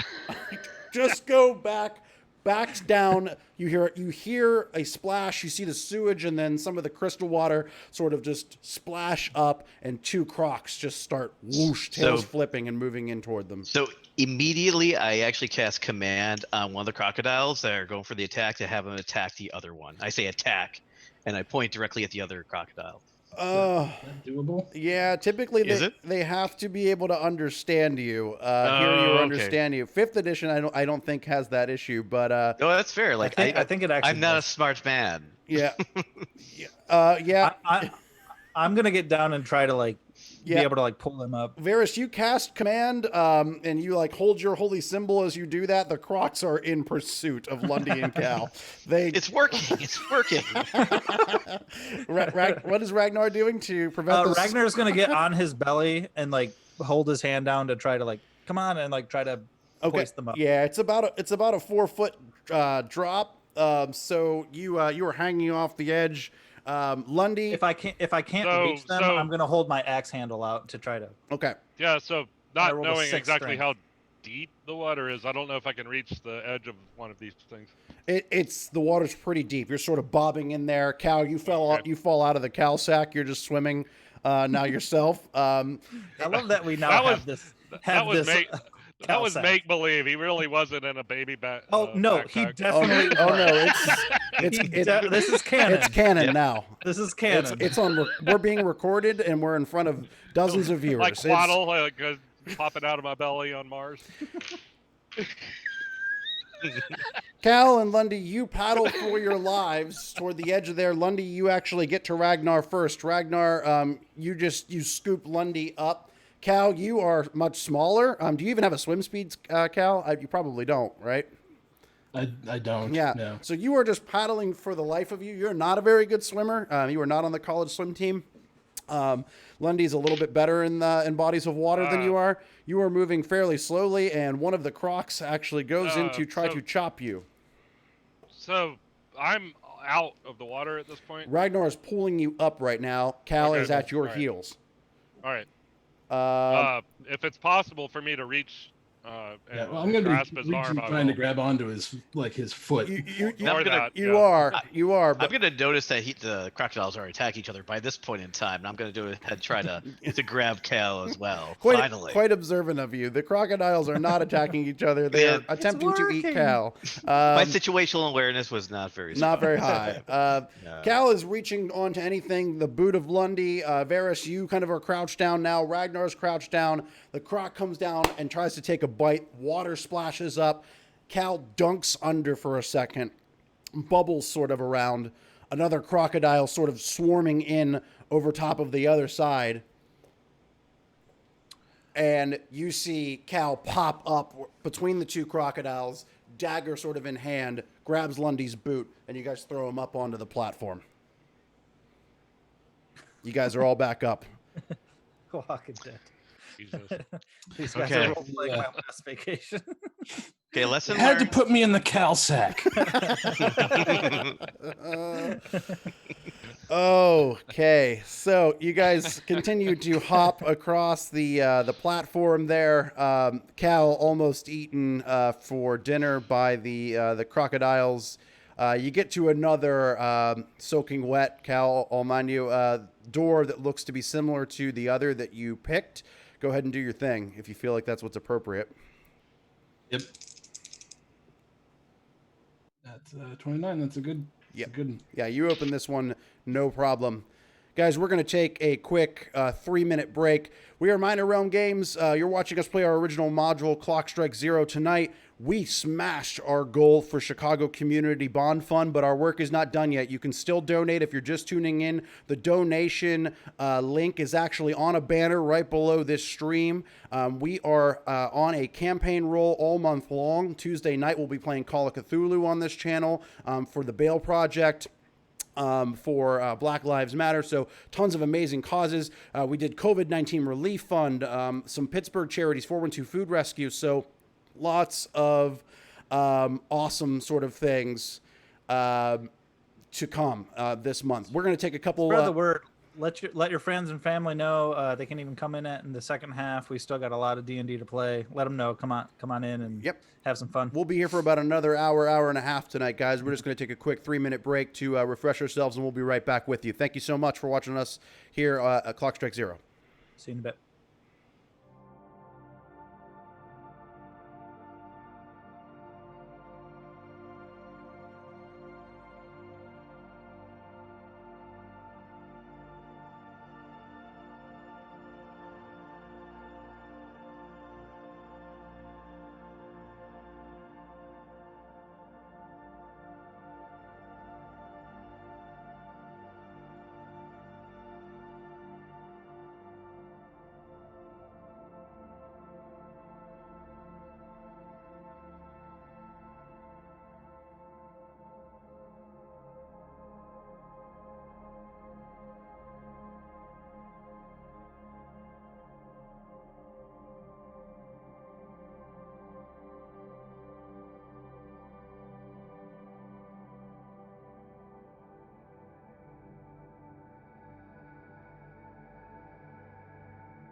All right. I'm going to take the sewer off of my face, although probably more attractive than my actual face.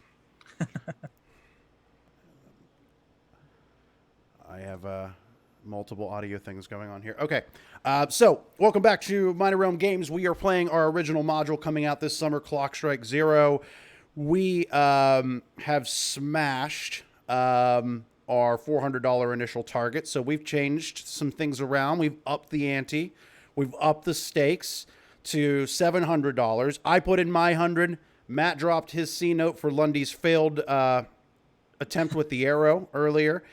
So we put our money where our mouth was. As you can see, the meter has gone up significantly since our quick break. So we're going to be doing a couple of things here. Mike actually had an excellent recommendation off the air a few minutes ago. We're going to keep our follow trend going, so we know not everybody has the appropriate amount of funds to donate right now. That is completely okay. Even in my home situation, one half of the household has been affected by COVID-19, so we don't want to put anybody out or put anybody on the spot. What you can do is invite some folks over here. We got about an hour of gaming ahead of us left tonight. Every new follow we get, a couple of the guys here, we're going to put up $5 for every follow. A couple of us are going to do that together. I'm in. So I think all of us are in. So that's what, $25 a follow. Yeah, everybody. Like, I think bring them in. I think we had a unanimous vote here. So every new follow, we're going to drop another $25 as Minor Realm Games down for new follows into this fund as well. I feel pretty good about our odds to get to our $700 stretch goal tonight in the second half. I don't know about you guys. I'm really excited. Thank you for sticking around and for watching. I hope you guys are having fun. So we are. Yeah, that's for sure. Yeah, I'm having a blast. So same. I'm having a blast. So where we left off was you guys just narrowly, well, Cal at least, escaped the mouths of some crocodiles in a big open pool down here in this subterranean sewer system below Blackworm. You are hot on the heels of some imposter King's Guardsmen that have apprehended and arrested, presumably captured, Mr. Gorgel. The party's new gnomish ally that helped the party just last night save a young boy from a haunted church. Gorgel has been swept away down here. The party is now chasing. But you guys have had your fair share of sort of encounters from ooze and sort of trap doors, and Lundy is sort of trying to track the scent and the footsteps and follow this group, but it hasn't been easy thus far. You feel after that last sort of narrow evasion from the crocodiles, from Cal getting out of the water, falling down in the pool, it could only get more challenging from here. As you click open this next door out of the pool system, there is a big gray sort of bubble floating in the air in front of you as you open this door. Candlelight, candles placed along the walls about every 10 feet down for about 30 feet. More of this open sort of channel, but this big gray bubble with these sort of spots and little spikes on it floats in the air as gray slime sort of drips down onto the floor around it. Cal, that's what you see. Does that look familiar to me? Not like anything I've read about, or it could be alive from what you know. What is that? I'm not sure. That doesn't look safe. You said there were spikes on there too? Yeah, there were like little sort of spikes, and as it sort of turns over, almost like a balloon. I tell the party, I'm like, careful. I don't think it's friendly. Varus, do you want to try and command it to go away? No, I don't actually. I really, really don't. I saw how well that went. I mean, we did get you out of it. And I'm sorry, by the way. I thought it was working, but apparently not. And I helped. It's working. It's working. Shake and bake. They were going really fast. I thought they got like enthralled, but I guess they were, but just not the right thing. If ever somebody falls into a body of water where crocodiles have infested, just command them to not eat your friend. No. Bad crocodile. No biscuit. I mean, I could have played fetch. I could have done that as well potentially, but no. Counterpoint. I do think it's friendly. I love it. So this thing is floating, and Cal, you actually see it sort of turn over almost like a balloon, just hovering in the air. There is an eyeball on this thing. a big Uh-oh. eyeball, and there are little what looks like tentacles floating off the top Uh, of its head. Oh no. Roll for initiative. No. Oh shit! No. Oh, no. You're not doing this to us, Bill, are you? Of course he is. Fuck. I take it you know what that is, Lundy. He thinks he Fucking does. Christ! Well, I know it's Another familiar zero. enough to. Oh boy. So zeros and ones. Oh boy. Well, it has a 1. It sort of moves towards you, Cal, as you open the door, and as it sort of just almost sort of hovers and floats suspended in the air, turns, and it makes eye contact with you for all intents and purposes. It moves sort of closer towards you, and a bit of its sort of kind of almost plasma-like material drips down on you, and you will take 2 damage from the material, and it is actually sort of sizzling off of your shoulder where your leather strap and your pack and your armor are, and it actually begins to kind of warp through that. This thing's not messing around. 2 and 3, 4 and 5. 5. All right, 5 as well. I'll let Lundy go first, though. all I right, think it's Lundy. higher dex. Let's do it. All right. I'm first of all, I'm assessing the situation in the sense of, is there any way to possibly run past this thing? Doesn't look like it. It's hovering up at about 4 feet or so. You're gonna come in contact with it, and from All what right, you just saw well, from then- Cal, it's not pleasant. Then I will fire one of my lucky arrows into the eyeball. You were standing back a little further on one of the last platforms there. Cal's up ahead. Ragnar and Varys have split off each side of the door, ready to charge in. Go ahead and fire away. It's an armor class 9. Okay. Even Lundy can hit that. Well, you'd be surprised. He does not. So What? Okay, well, he I'm sorry. What armor class did you say? 9.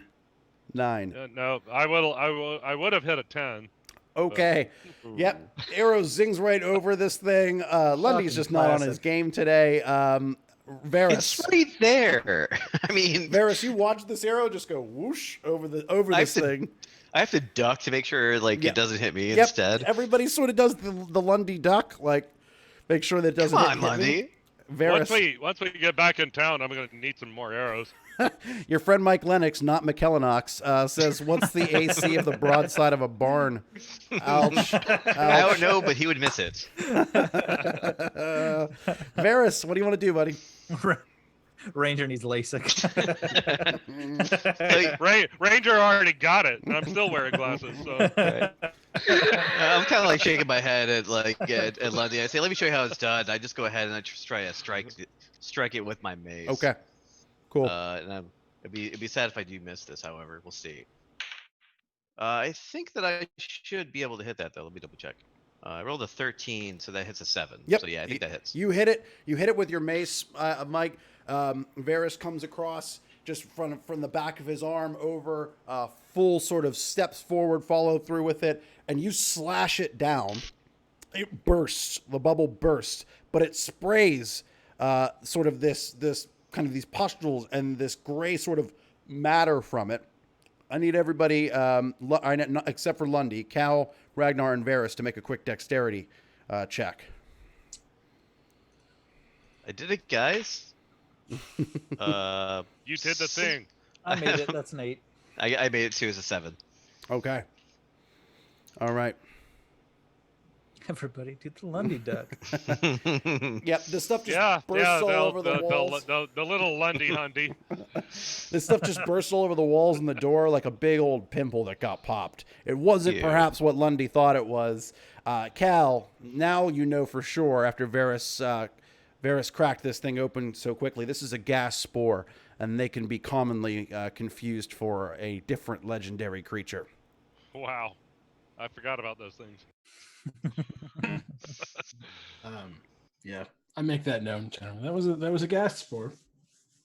It's pretty gross. Lundy Lundy just sort of said, I knew that. I know tennis. I just couldn't I know. remember it. It didn't help. The knowing didn't help though, Lundy. It really didn't help. I know science. You proceed your way through. There is a what looks like a sort of a portcullis that covers kind of the end of a 40-foot corridor. It looks like, Cal, there's no lock to be picked here. As the channel sort of narrows, you see, as you guys slay that creature on the opposite side of that those sort of iron rods that go up to the ceiling. Oh, and we got to follow. Hey, thank Hey. you. That's what I'm talking about. Does somebody want to do the name? Because I'm not going to do the name. Where do we? Oh, wait, 2 Yeah. follows. Yes, we have Clubot, 512, and Beldembra, or is it Beltenebra? See, it's not so easy, is it, when you're in the It's hot not. seat? Yeah. You're absolutely right. That's absolutely right. You guys get to hear me goof Well, up. it's You guys both, it's- seriously. That's an additional $50. Mickle Linux would have probably said it right, but- That's $50 more toward the goal. We are inching closer and closer. I'd love to see the bar hit 700. We'll stack our follow money on top of that, guys. So thank you so much. You guys rock. We are raising money for awesome causes all month long. Mickle Linux, by the way, you know what I want to say, but I'm not going to say it on air. So You should. anyway, no, Matt's just an old. had a little growing too up much to thing. drink this evening. So as we move forward, Cal, yeah, no locks to pick on this one. You do have several large sconces, though, it looks like, on each opposite side. However, there is that channel in between each opposite side of the walkway here in this last sort of cavernous corridor in this sewer system below Blackworm. So you could sort of hop across to the other side. You could potentially swim, as the water is sort of not really surging as swiftly as the waters behind you in the other channels in the sewers. It's about a 4-foot gap between each walkway, left and right. You're on the right side. You just came out. Up in front of you, big old sort of iron portcullis, big gateway. You see out into an open space ahead. You see a sort of a wooden, sort of plank-like, sort of very crudely made bridge over what looks like more of those waters below. With the water now, you hear it almost softly trickling at the end of this sort of space. So it almost falls out through a water flow or a waterfall of some kind. You see a crudely made bridge, and across from that, 3 men, black cloaks, definitely Gold S's way out there, with a gorgel that has been bound and tied on the ground, and he is being beaten. Oh. That's not making Lundy happy. Ragnar's gonna look to the party. I'm you know this nodding. look. You know this look that he wants to charge in and kick some Oh, ass. and absolutely. And he's looking for like, can I? Varys is How, nodding. Bill, how many of them were there? I'm sorry. There are 3. Okay. One is really tall, broad-shouldered. He has a big sort of golden S on him. The other 2, one of them seems to be the human and the half-elf that were at Ellie Smithton's door. And none of them have seen us. Not yet. They're about 100 with feet them? out from you guys. Remember, They're what divides 100 you feet, and them is this big iron portcullis and a Okay, bridge right, that leads right. out to them, where a cistern and a platform is way out there. If All right. if I can get 60 feet within them, I can cast Hold Person on them, on all 3 of them. All right. Meanwhile, in parallel, my plan is I will nod at Cal like to take a look at the portcullis, and I will knock an arrow because I can shoot through a portcullis. So Well, let's hope. Theoretically. Burn. DM burn right there. Okay, so you said that I could get through. There's like a gap or something. well, if you're what I was referring to, I was thinking like figure out a way to get it open, but Cal, you could definitely fit through the bars themselves and go to the other side if you wanted to, but you would risk being seen at that point, sort of blowing the strategy of surprise here, the element of surprise. You can do the find trap check and see if there are any particular gadgets or apparatus here that would be responsible for moving this. Clearly, it was entered through that before. was going to be my next sort of Okay. impulse. Okay. Yeah, no, that's a perfect plan. It's an What could 11. possibly go wrong? What was the total there? 11. Oh, cool. Great. Yeah, you actually notice, not as difficult as you may have thought a moment ago. One of the sconces is actually, it's almost like shaded in like a bluish kind of color. It's different. It's sort of brushed metal. It's kind of bent up top. It looks definitely different than the others. You kind of move over toward it. You can tell that it has sort of a mechanical sort of gear fixed to the bottom of the fixture into the wall. You don't quite pull it yet, right? Or do you want to pull it? No, I'm gonna Okay. sort of generally announce like this is probably gonna make a lot of noise, guys. So I don't. I mean, he's being beaten. We have to do something. I mean, Just- you just- know, this- Well, we're about to do a lot, but if, like through the portcullis or not. So. When you say I- it's about to make a lot of noise, Ragnar just gets a big smile on his face, and he's just like, he's ready to go. yeah. So then I pulled the thing. Okay. You do the thing. I bop it. I believe in you, tiny potato. So, as Cal pulls down on the sconce, you hear a chain sort of pull with it. It clicks, and the gate and the stone and the water splashing, the stone begins to shake. The gate rattles, and it comes up rather loudly from the water. A big sort of push and flood from the channel falls out over the sewer sort of waterfall. The sort of rope and plank sort of bridge out to this platform sort of out across the way where the cistern, the group, and Gorgel are, begins to sway. They sort of look up and turn their attention. Lundy, are you firing now? Yes. Fire. Give me a roll to hit. Fire in the air. Literally, probably. Can I turn towards him? That way my AC is a little bit better. Yes. Yeah, can I lead with the chest and face? So that'll hit all of an AC 7. Oh, no. Another arrow zings out in the middle of nothing. Also, real quick, Yep. for any nat 20s, I'm gonna donate $20 for this. Ooh, so- okay, Nice. all right, awesome. We are about ready to crush our goal. I know we're going to crush it here by the top of the hour. By the way, I am using different dice each time. So. That's Part of your unfortunate. problem. That's unfortunate. Well, You I gotta- want to you rush gotta have- through. Like, I want to kind of like rush through. I'm assuming that Ragnar is gonna be like just like rushing through. So I'm already on my way. I'm Yeah. scared at this Ragnar, point. you are running out there. Varys, you Yeah. are going to probably try to stay as close to Ragnar as possible, right? Is that what you're getting at? yeah, so, but basically, as soon as I get within 60 feet of them, though, I'm going to like stop and cast hold person on all three of them to try to stop them from beating them anymore. Okay, awesome. All right, so that's going to be a level 2 spell for you. Mm-hmm. Yeah, so it would last for 7 rounds, and they get a saving throw made because I'm doing all 3. Yep. The saving throw is at natural, whatever the dice is. Got it.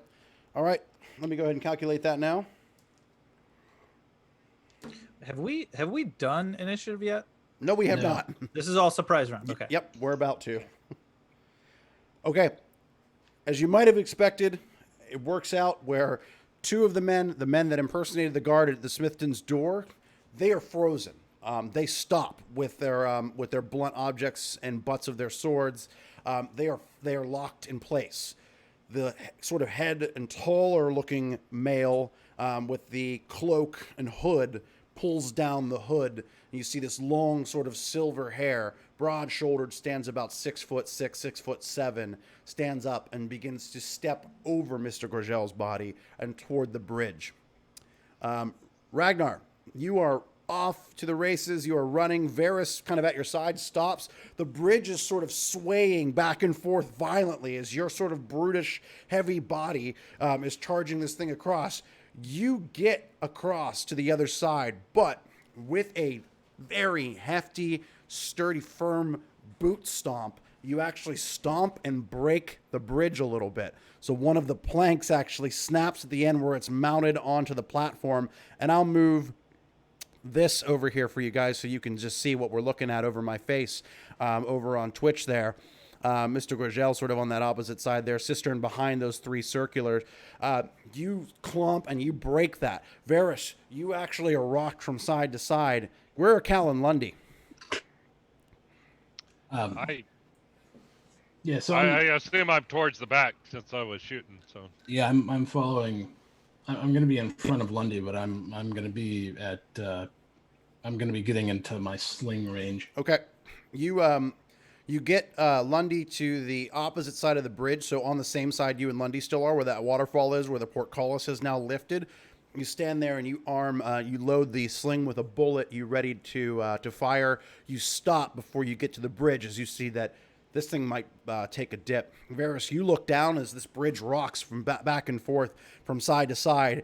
It's a good 150-foot drop down to this this big open pull down here. You know that little sound effect that goes when people like try to run in space? Yeah. Basically, that's happening as I try to run across the bridge. Yeah, that's precisely what's happening right now. I'm going to try not to look down so that way if it does fall, I can still keep going forward. Yep. Varys, you maintain your composure. You look up ahead. Ragnar looks behind you like, oh shit, everything's sort of in slow motion. You get across to the other side as well. The bridge stabilizes. It looks like, Cal, if you walk carefully across this thing, you can make your way across as well. What do you guys want to do? Like half speed or something like half that? speed, yep. Cat, carefully. Yeah, I'll make my way across. Okay. I'm closing in. Okay. If that's let's roll for initiative. yeah, I'm gonna be trying to get across as well, but if it seems to make the most sense to just keep shooting, then I'm gonna do that. Okay. Yep, you come out from the other side for Lundy. You stand at the opposite side of the bridge as Cal is about halfway over at this very point as we get started. Where are my ones? One. Ragnar, you and this big old bastard wearing the Assassin's Guild S as he draws a big long blade from sort of inside of his cloak. You guys go head to head on one round. So you go ahead and attack first. Cool. So is he the most imminent threat to? Yeah, well, 2 are paralyzed, right? 2 are being held, yes, by the spell of Varys. Okay, gotcha. So that is a. Let me check my table real quick. That is gonna hit a AC 4. That will miss. That will miss. Okay. That will miss. Ooh. Yeah. Okay. You take Shit. retribution. You swing for the fences. Kind of just dips back nimbly away from you. You can tell this guy's well trained. Sure. He takes his sword and he comes in at you, Ragnar. And that is a natural 20. All right. Here we go. Oh God. And that is going to be 8 damage. 8 damage and $20. Yep, that's what I'm doing right now. So don't. If I. Man, this is paying costing attention. Dave everything right now. Let's make Dave go broke right now. Hey, it's all for good cause. And true. everybody It's likes true. to see you guys get beat up. So Ragnar, a sword comes across, doesn't actually pierce your armor, but the sort of blunt force of it certainly hurts. This is a heavy, strong, powerful, well-trained swing of this blade. You're up against a pretty worthy adversary. Where are my 2s? How much HP was that? That was 8 damage. 8. Where are my 2s and 3s? 3. All right, Cal. Yeah, I'm gonna try and hit this guy with my with a bullet, with my sling. All right, do it. I'm gonna step away real quick, but I'll be right back. Okay. That hits an AC 3. AC3 will miss. A bullet just sort of dings off of the cistern behind these gentlemen, and you need to reload as you begin to kind of make your point finishing across the bridge. Do you want to use the rest of that movement? Get over on the other side on stable ground? Yep. Okay. All right, you do that. 4s, 5s. Yep. All right. I'm a 5. Lundy. I'm trying to picture what exactly is happening. I certainly want to be on stable ground. Okay. But You were if I'm trying to do that, I don't think I can take a shot with an arrow. so you were still on the opposite side of the bridge at this current point. So you are on stable Right. ground to take a shot. I mean, is my problem going to be the same in terms of getting across, 2 minutes from now as opposed to right now? It's correct. It's going to take some time for you to get across. This bridge is about to fall. So, Well, I mean, so in terms of priorities, I should try to get across. well, you are a ranged. You have a ranged weapon. So I don't. It's up to you, man. What do you want to do? I mean, it's not. I can't. I don't remember if it's crumbling. It is. It is crumbling. It is falling. Well, then I'm gonna Varys is like basically telling you to hold off, at this point in time. Cal 'cause had to it's nimbly walk across, and he's about half your weight. So, All right. Well, then I'll shoot. okay. Oh shoot! I haven't rolled yet. Don't worry. Let's go for one here. Let's do it. Let's get this one done. Wow. You know what? That'll hit an armor class 8. Oh no. This is like the 5th time I've rolled it exactly 10. So.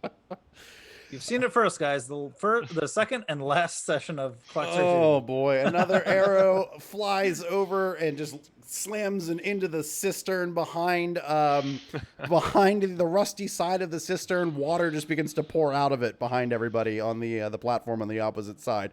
So a lot of velocity, not a lot of precision. It's somewhere. I'll find it eventually. Don't worry. You were a 5, right? Yep. 6s, 7s, 8s, Nope. 9s, Nope. and 10s. Yep. All right, let's do it. So what I like to do is cast Bless, so that way, number one, Lundy has a little bit of he might be able to hit something, and secondarily, so I want to see if I can actually try to get as many people affected by it as possible. So it's not just Lundy. So I have a range of 60 feet and a 50 by 50 square. So can that cover everybody, or can I position myself or position it in such a way that does cover everybody? You know what? It covers everybody. It'll cover everybody. Yeah, you know what? It even covers Lundy. Lundy's right out at the edge. He's right on the edge of the area of effect for the spell. It'll cover him as well. Gotcha. Okay. Yep. So I mean, I basically essentially I just have this little vial of holy water that would have to sort of basically throw up in the air, so way I actually cast that around, and then after that, I just basically want to scurry across the bridge as quickly as possible. You do that. You throw up this holy water. The holy water itself sort of almost evaporates, and it creates this sort of green sort of cube over the area, and this light of sort of radiant white flash and heat comes across. It's almost like a firework, standing inside of a firework, and everybody, you see your armor and your cloaks begin to sparkle a little bit with sort of white light. You have been blessed. Yeah, and so the effect of that means that you actually get an extra +1 to hit. So you actually have a That so could come in handy. yeah. Yeah, I don't know who would need that. Yeah, let's no, Say that again. +6. +1 to hit. Why did I hear +6? Yep, sorry. Because you've never been It's to plus- a party with a +1. That's why. ouch. Oh God. First of Well, all, Bye, guys. Bye. boo hiss. First of all, and secondly, not cool. Oh, it's all right. We all know that everyone is more charming than I am. So All 30 viewers do. So we're gonna go ahead and roll for initiative. New round. All right. So I have 0s and 1s, 2s. Only zeros were low. Ragnar. No, I said if only zeros were low. Oh no, I know. Ragnar, you are being attacked. Oh, yeah, it's insult to injury, Bill. Come on. I know.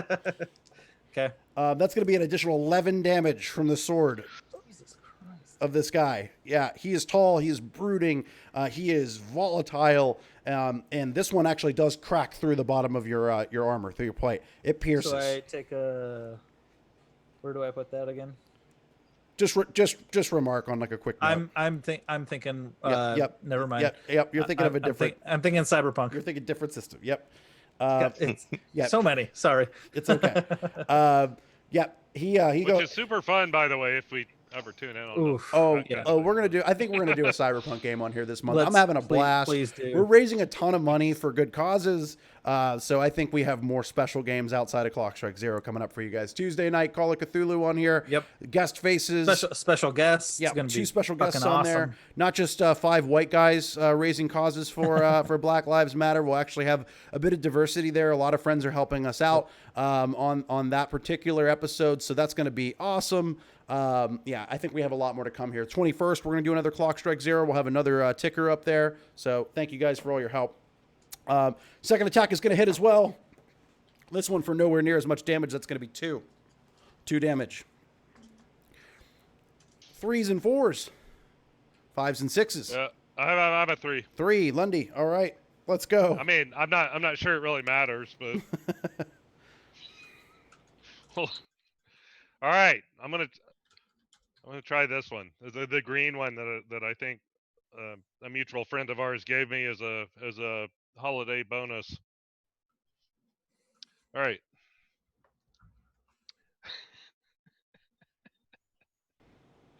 Uh-oh. Oh, no. Oh, no. God. Oh, no. You shoot Ragnar in the back. All right. So for every, did you roll a net for 1? Yep. I have Money. I have a die of doom Money. for this. How much damage does Ragnar take? Ragnar, you are not getting hit. Varys, Okay, thank you God. are. Oh, great. All right. Yeah, of course. I was facing towards him, though, remember? No, I was not. You are going to take 5 damage, Varys, it- and with an arrow directly through your ribs into your side. Oh, Is it come on. possible- Is it possible Not an to arrow through the fire knee. is it possible to fire a bow and arrow backwards, like into my own face? If somebody if it- bends if the it barrel were- of the gun back towards you. Yeah. I'm pretty sure Elmer Fudd has at least done that. So, If that's what you were intending to do, Matt, it wouldn't matter anyway. So, Right. Yeah. no, Varys, you are plugged with Lundy's arrow. There is something going on here, and he Not even a curse. he just can't help himself. Yeah. So we will go with 4s, 5s, 6s, 7s, 8s. I'm an 8. Okay. So how is I mean, first of all, I have to glare back at Lundy, being like, I mean, like, of all the people you could shoot, there's like 3 people here you could. Never mind. Focus. Varys, you How is Ragnar doing right now? Ragnar's not looking, not looking great. He's gotten cut into twice. He's okay. Yeah, He's okay. He's not. But he's not. He's Yeah, great. yeah. Remember when you said you're okay? You're poisoned and That's about true. to die. That's true. So He's okay. He's okay. I'm still gonna walk up to him and I'm going to touch him and cast Cure Wounds. Okay. So, cause just get you some healing back. Nice. Very nice. Thanks, Varys. Appreciate that. You got my back. No, you got mine actually. You got mine, sir. And I my got all the- axe. Got all the backs. Unfortunately, it's only I rolled a 1 for the heal, so I think that's what, Oh, 2 healing. Is that All right. I'm almost back to full. Okay. I'm not at all. Oh no, it's just 1. Excuse me. There is no plus to that. Yep. So Well, you know just- what? All right. 9s. I mean, I got shot in the back. I mean, come on, Give me a break here, guys. He's trying. Lizard Potato 405. Thank you for the follow. That's 25 more bucks. Hey, thank you so much. 25 more bucks. I'm Cal. gonna try to hit this guy. All right. Hit this guy. And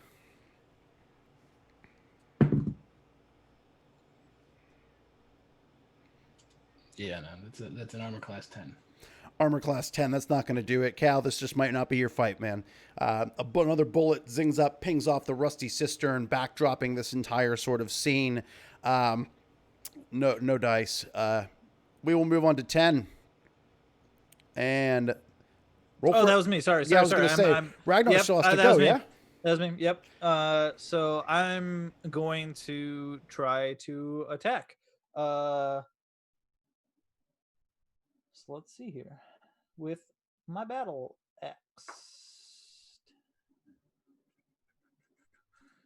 Give me a moment. That is going to hit an AC 3. shit. Really? All right, here you've seen it first, guys. This is where we eat it.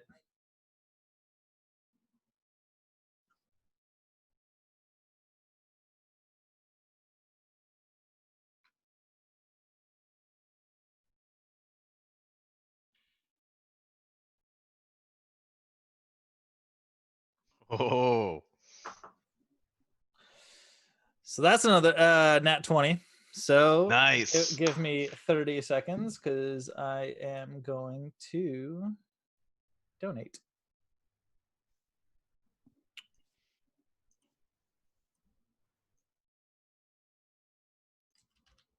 Oh, I'm muted. I didn't realize I was muted. I apologize.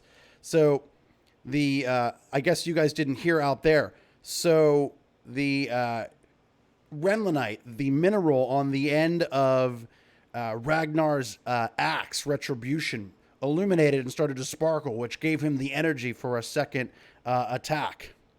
So apologize for being on mute, guys. Two different systems going on here in the background. So that was a natural 20 from that second attack from Ragnar against this tall, sort of elvish looking, kind of hulking male in this black assassin's cloak.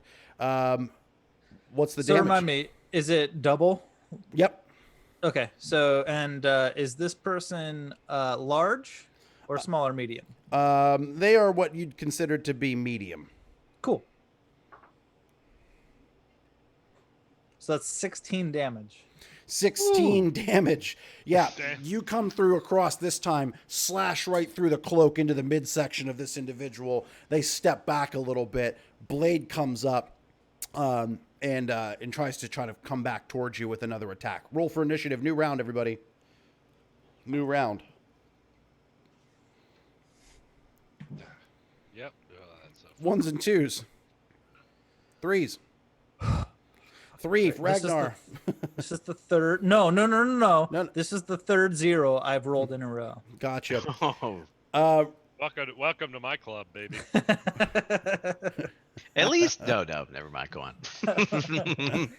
At least money is being made off of this for good causes. 'cause Yeah. we've that's been rolling exactly like right. shit tonight. Absolutely. True. Ragnar, that's an armor class 1 on you, right? What? Armor class 1 on you, right? Let me check. Yeah, I think it's yes. AC Yeah, 1 on you. it- Narrowly does hit, but makes contact with you. Ooh, this time's going to be for 9 damage. 9 damage. Jesus Christ. No, come on. Varys, you see this and you are completely overcome with power and rage.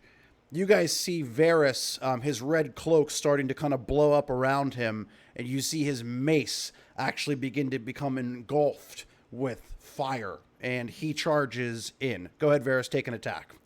Awesome. And I chant You're out like, looking like Doctor Strange with a weapon. A little bit. We all have +1 to hit. Yep. That's true. That's true. Oh, But fuck! I forgot about that. Yep. yeah, it doesn't help with a 1 though. It does not. Yeah. But I say a DC Goddess Fertility bring me strength as I do my attack, and I don't think that hits. Unfortunately, no, it does not. It hits AC 9. AC 9, you swipe through. You miss with the mace at first, kind of almost trying to dodge Ragnar as well as these two are locked in. But the fire blows off of the mace and does make contact, kind of with a blow of sort of force after it, dealing an additional 3 damage Nice. to this character. He is kind of stumbling back. Fours. Calling it out. We just made our goal, stretch goal of $700, guys. right. So thank you so much. Stretch That's goal awesome. is 700. I think we raised like 350 the other night. So we are over $1,000 2 nights in for a couple awesome charities. Tonight benefiting Chicago Community Bond Fund, super important. Benefiting the bond project for Cook County, Illinois, surrounding counties as well. Super important right now as we see what's going on with protest scenarios all across the country, specifically in Chicago. This couldn't have been made possible without all of your help and support. Thank you for your viewership. Thank you for your follows and the attention to a really critical cause right now.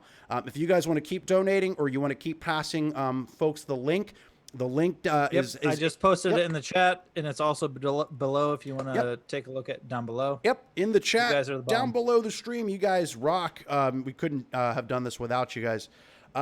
So back to initiative. We are taking out a big baddie in-game underneath Blackworm in this sewer system right now.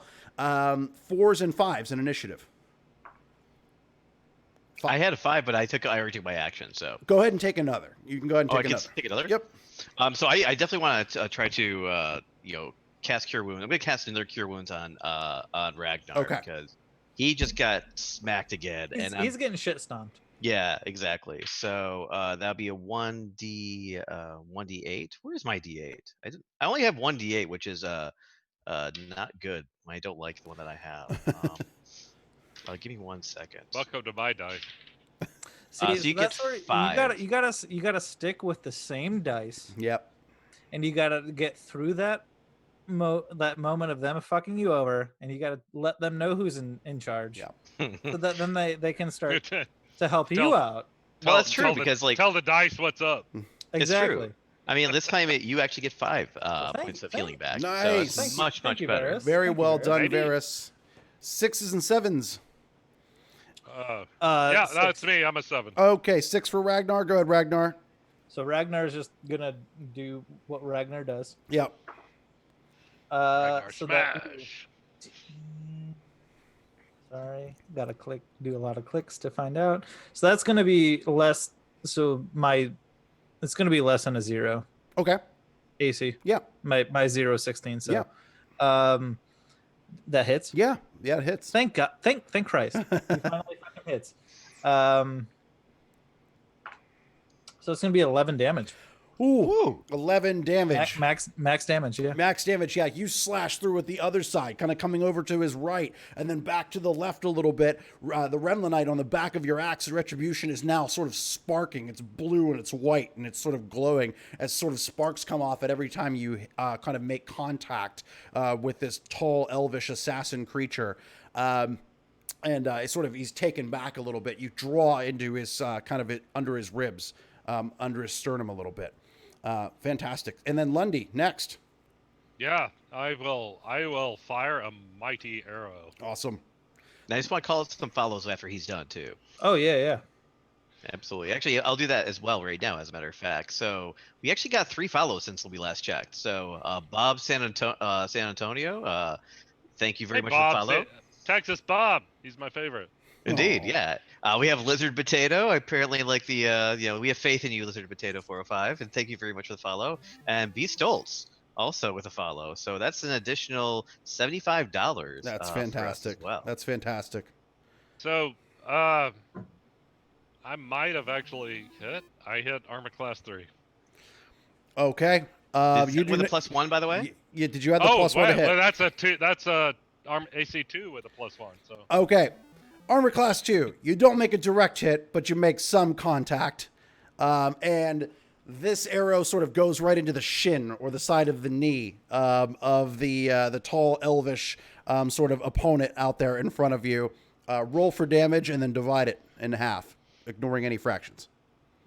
But that's gonna sting though. So. Well, maybe cause a momentary distraction. Anyway, that's a whopping 2. I divided it by half. Okay, so Nice. 2 damage, an arrow. Ragnar and Varys, you up on the front lines, actually kind of on each opposite side of this elvish creature. You see an arrow zing like near the floor line, just right above the boot of this this character. An arrow stick in there, and he's just kind of like in the face. And Lundy, And I just shout, Lundy, check yourself. 8s and 9s. All right, Cal. 9 again. So I'm actually going to run over to Gorgel and unbind him. Yeah, that's a good idea. That is a good idea. Yeah, he's tied up. You take the dagger and you just cut up the ropes on him. He's pretty faint, pretty weak. Yeah, so I'm going to sort of drag him out of the fray. Gorgel, as you're doing that, kind of points over to the corner of the cistern where the his cane. his cane is tucked over almost in this little alcove where the cistern meets the wall and sort of the platform adjoined to it behind where another waterfall comes from the opposite side. And he kind of I'm gonna points. run over there and fetch it for him. He can't force fetch it like in. Yep. So. He's not a Jedi. He is not a Jedi. Roll for initiative. New round. Ones and twos. 1. Jesus Christ. Varys, Yeah. you are still sort of engulfed in flames from Adaity's assistance. Go ahead and roll to hit. Oh, I'm very, very angry at this guy. So I might actually hit him with this. So 15 plus 1, 6. So do I actually? No, it'll be an AC 4, so it does not hit. Does not hit. An additional 2 damage from the flames off of the mace at this time as the flames begin to die down and you start feeling the effects of exhaustion. Gotcha. 2. 3s. 3 is the elf. He is going to take another swing at guess who? Ragnar. He really wants Ragnar tonight. And he misses. A second swing lazily over your head misses you altogether again with a second swing. 4. 5s. 6s. 7s. Tell me when you get to 15. 8s and 9s. All right, Cal. Yeah, I'm a 9 actually. All right, Cal. I'm gonna run and fetch the staff and bring it to Gorgel. You bring the staff over to Gorgel. Gorgel, with a little bit of a sort of a trembling hand, pushes that kind of or pulls that sort of close to himself and begins fumbling with sort of the cap sort of on top of the cane. Would you like to assist him? Yeah. Yep. You guys sort of work on unscrewing that together. Lundy, what do you want to do? I'm gonna shoot an arrow directly at the ceiling. Okay. No, I'm actually shooting for the elf. But... Oh, okay. I thought you just said it was going to happen after you rolled the dice. We're just speeding ahead for our viewers at this point. Yeah, that's just about as singularly impressive as ever. So that would be an AC. No. No, I miss. Okay, you miss again. Another arrow sticks into the cistern. More water begins to flood out of it. Definitely a lot of velocity, a lot of heat on those arrows, but just not a lot of accuracy. We will move on to 9s, 10s, and Ragnar. Here we go. So that's Bill. You know these dice. That's another nat 20. That's a nat 20. Hey, So all right. Hold on. Hey, Dave. I'm gonna just say right now, whatever you've ticked up there on your nat 20s, I'll match. Oh. All right. Oh. Yeah, and I need to I think I need to throw at least like 30 or 40 down for some of the followers. So we are well over our goal, guys. This is incredible.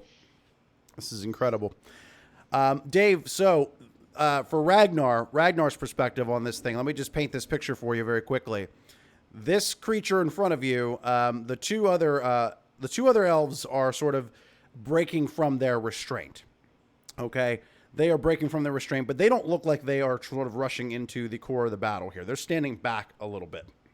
The elf in front of you looks like he would be slain from Retribution's wrath if you were to go full stop on him. What do you want to do? Well, I'm taking this dude out. All right, let's go for it. Roll for damage.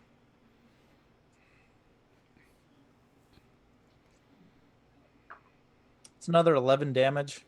Oh, I rolled an 8, so it's max damage. Go describe your killing blow. So I imagine him like my first hit kind of puts him down. He's kind of like on his haunches, and I just put a foot in his chest and just bury my axe in his head, and then he's just dead. Okay. Retribution just Yeah, he falls down. He's sliced open in multiple places. He falls back to the ground. His sword just goes kind of skittering across the chipped and sharded stone. And Ragnar's just gonna regain his composure and just kind of like shout at the other two, just like nonsense, just yell towards them. Yeah.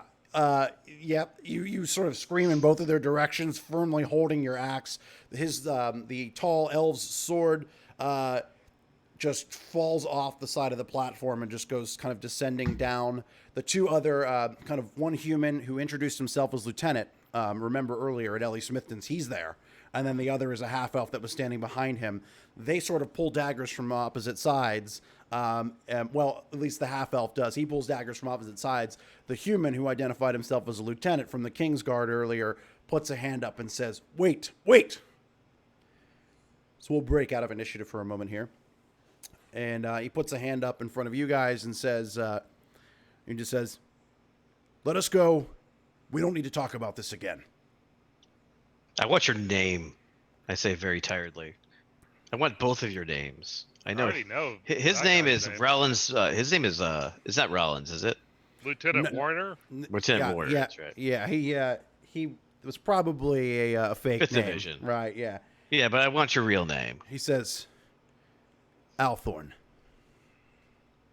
And where can I find you, Althorn? And he says, "You won't find me ever again." I better not. The half-elf, looks.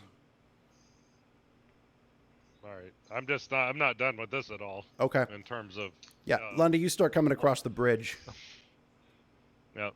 And you come up behind. Well, right. We can. I don't know if I need to roll for. No, all that, yeah, you but- start coming. You come across the bridge very carefully as this is going on. You see that the party is now engaging with these two. The bigger sort of warrior has been taken down from Ragnar's axe and Varys's flame. You come across, make your approach. Arrow still knocked to the bow. I mean, God only knows if it would do any good anyway if you fired one, but it's a threat opposing them at this point. Well, I'm. Yeah, I mean, I'll have words whenever. Yeah. It's appropriate to say them. Yeah, Maybe if you pulled out your dagger, you'll be more threatening. now'd be a good time for Lundy to have words. He is the leader of the party, after all. That's true. Anyway, shoot my arrow behind me, right?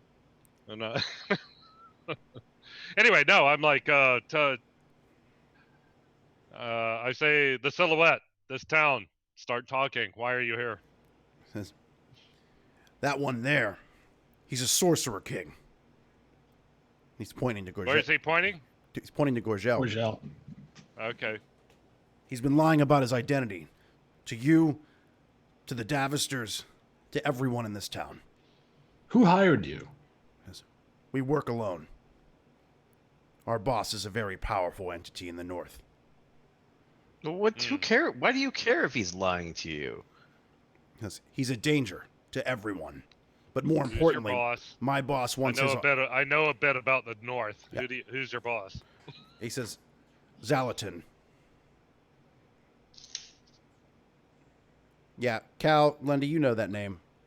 He is the sort of the high superior, almost the commander of the Assassin's Guild that is the Silhouette. So you're pretty high up in the ranks right now with this guy. He says, "We don't really care that he's deceived everybody down here in Ziaris. My boss wants his cane. That's a powerful artifact that he has no business possessing in his land, and he knows it." I don't care if you think he's dangerous. He's saved the lives of children. Yeah. If you want him, you come through me. Why don't you ask him about the last child that he was responsible for watching?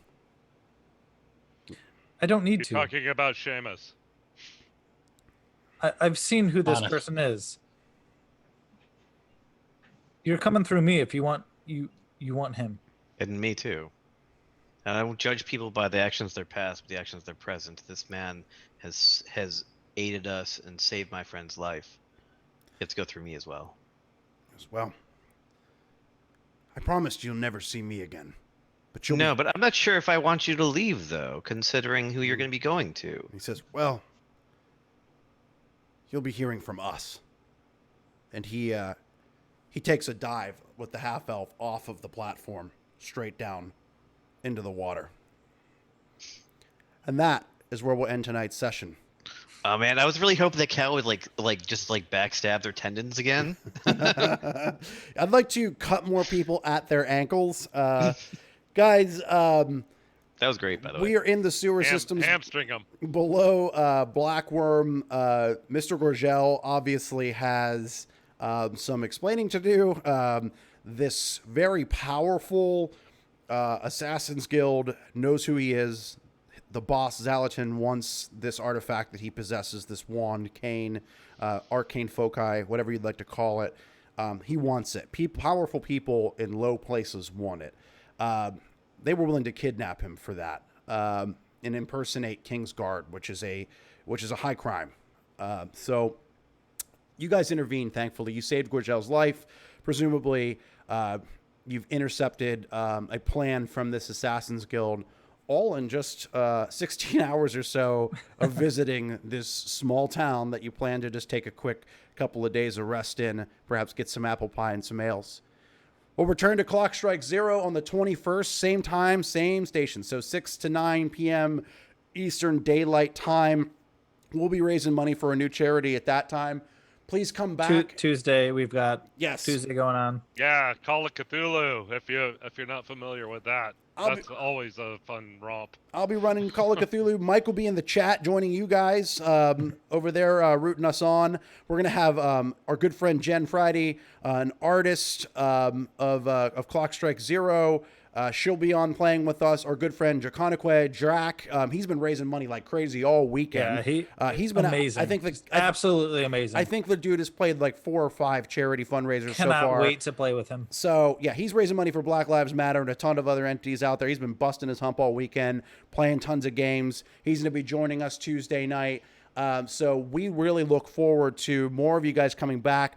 New setting, different system. We're going to the 1990s in northwestern Pennsylvania, and we're going to do some creepy stuff out in the woods. It's going to be awesome. Tuesday night. We're going to raise some great money for the Bail Project and for Black Lives Matter. Tuesday night, 5:30 to 8:30. You get our full schedule down below. The stream here. You can find a couple of our videos archived. If you missed a couple of the other broadcasts that we've done on here, you can find the first episode of Clock Strike 0 over on our YouTube channel, link down there. For more updates on the stuff that we are doing upcoming, you can follow us on Twitter, guys. You have, with our help, your help, our combined efforts in the tabletop gaming community, we've come together. We've done some amazing stuff, raising over $1,000 so far in just 2 nights for amazing charities, and this is just the beginning. The fun does not stop here. We got more games to play, more stories to tell. So we are going to see you guys hopefully back here Tuesday night, 5:30 to 8:30, doing some creepy ghost shit. And back for more Clock Strike 0. We're going to do more fireside chats. We're going to do a Minor Realm Game happy hour. Come back and just ask us open Q&A. We're going to do open Q&A. We're going to raise some money for new follows. So please come back, come see us again. So I guess now I just do the sign-off thing, right? My name is Bill. These are my best friends, and thank you for watching. Good night, guys. Thank you guys so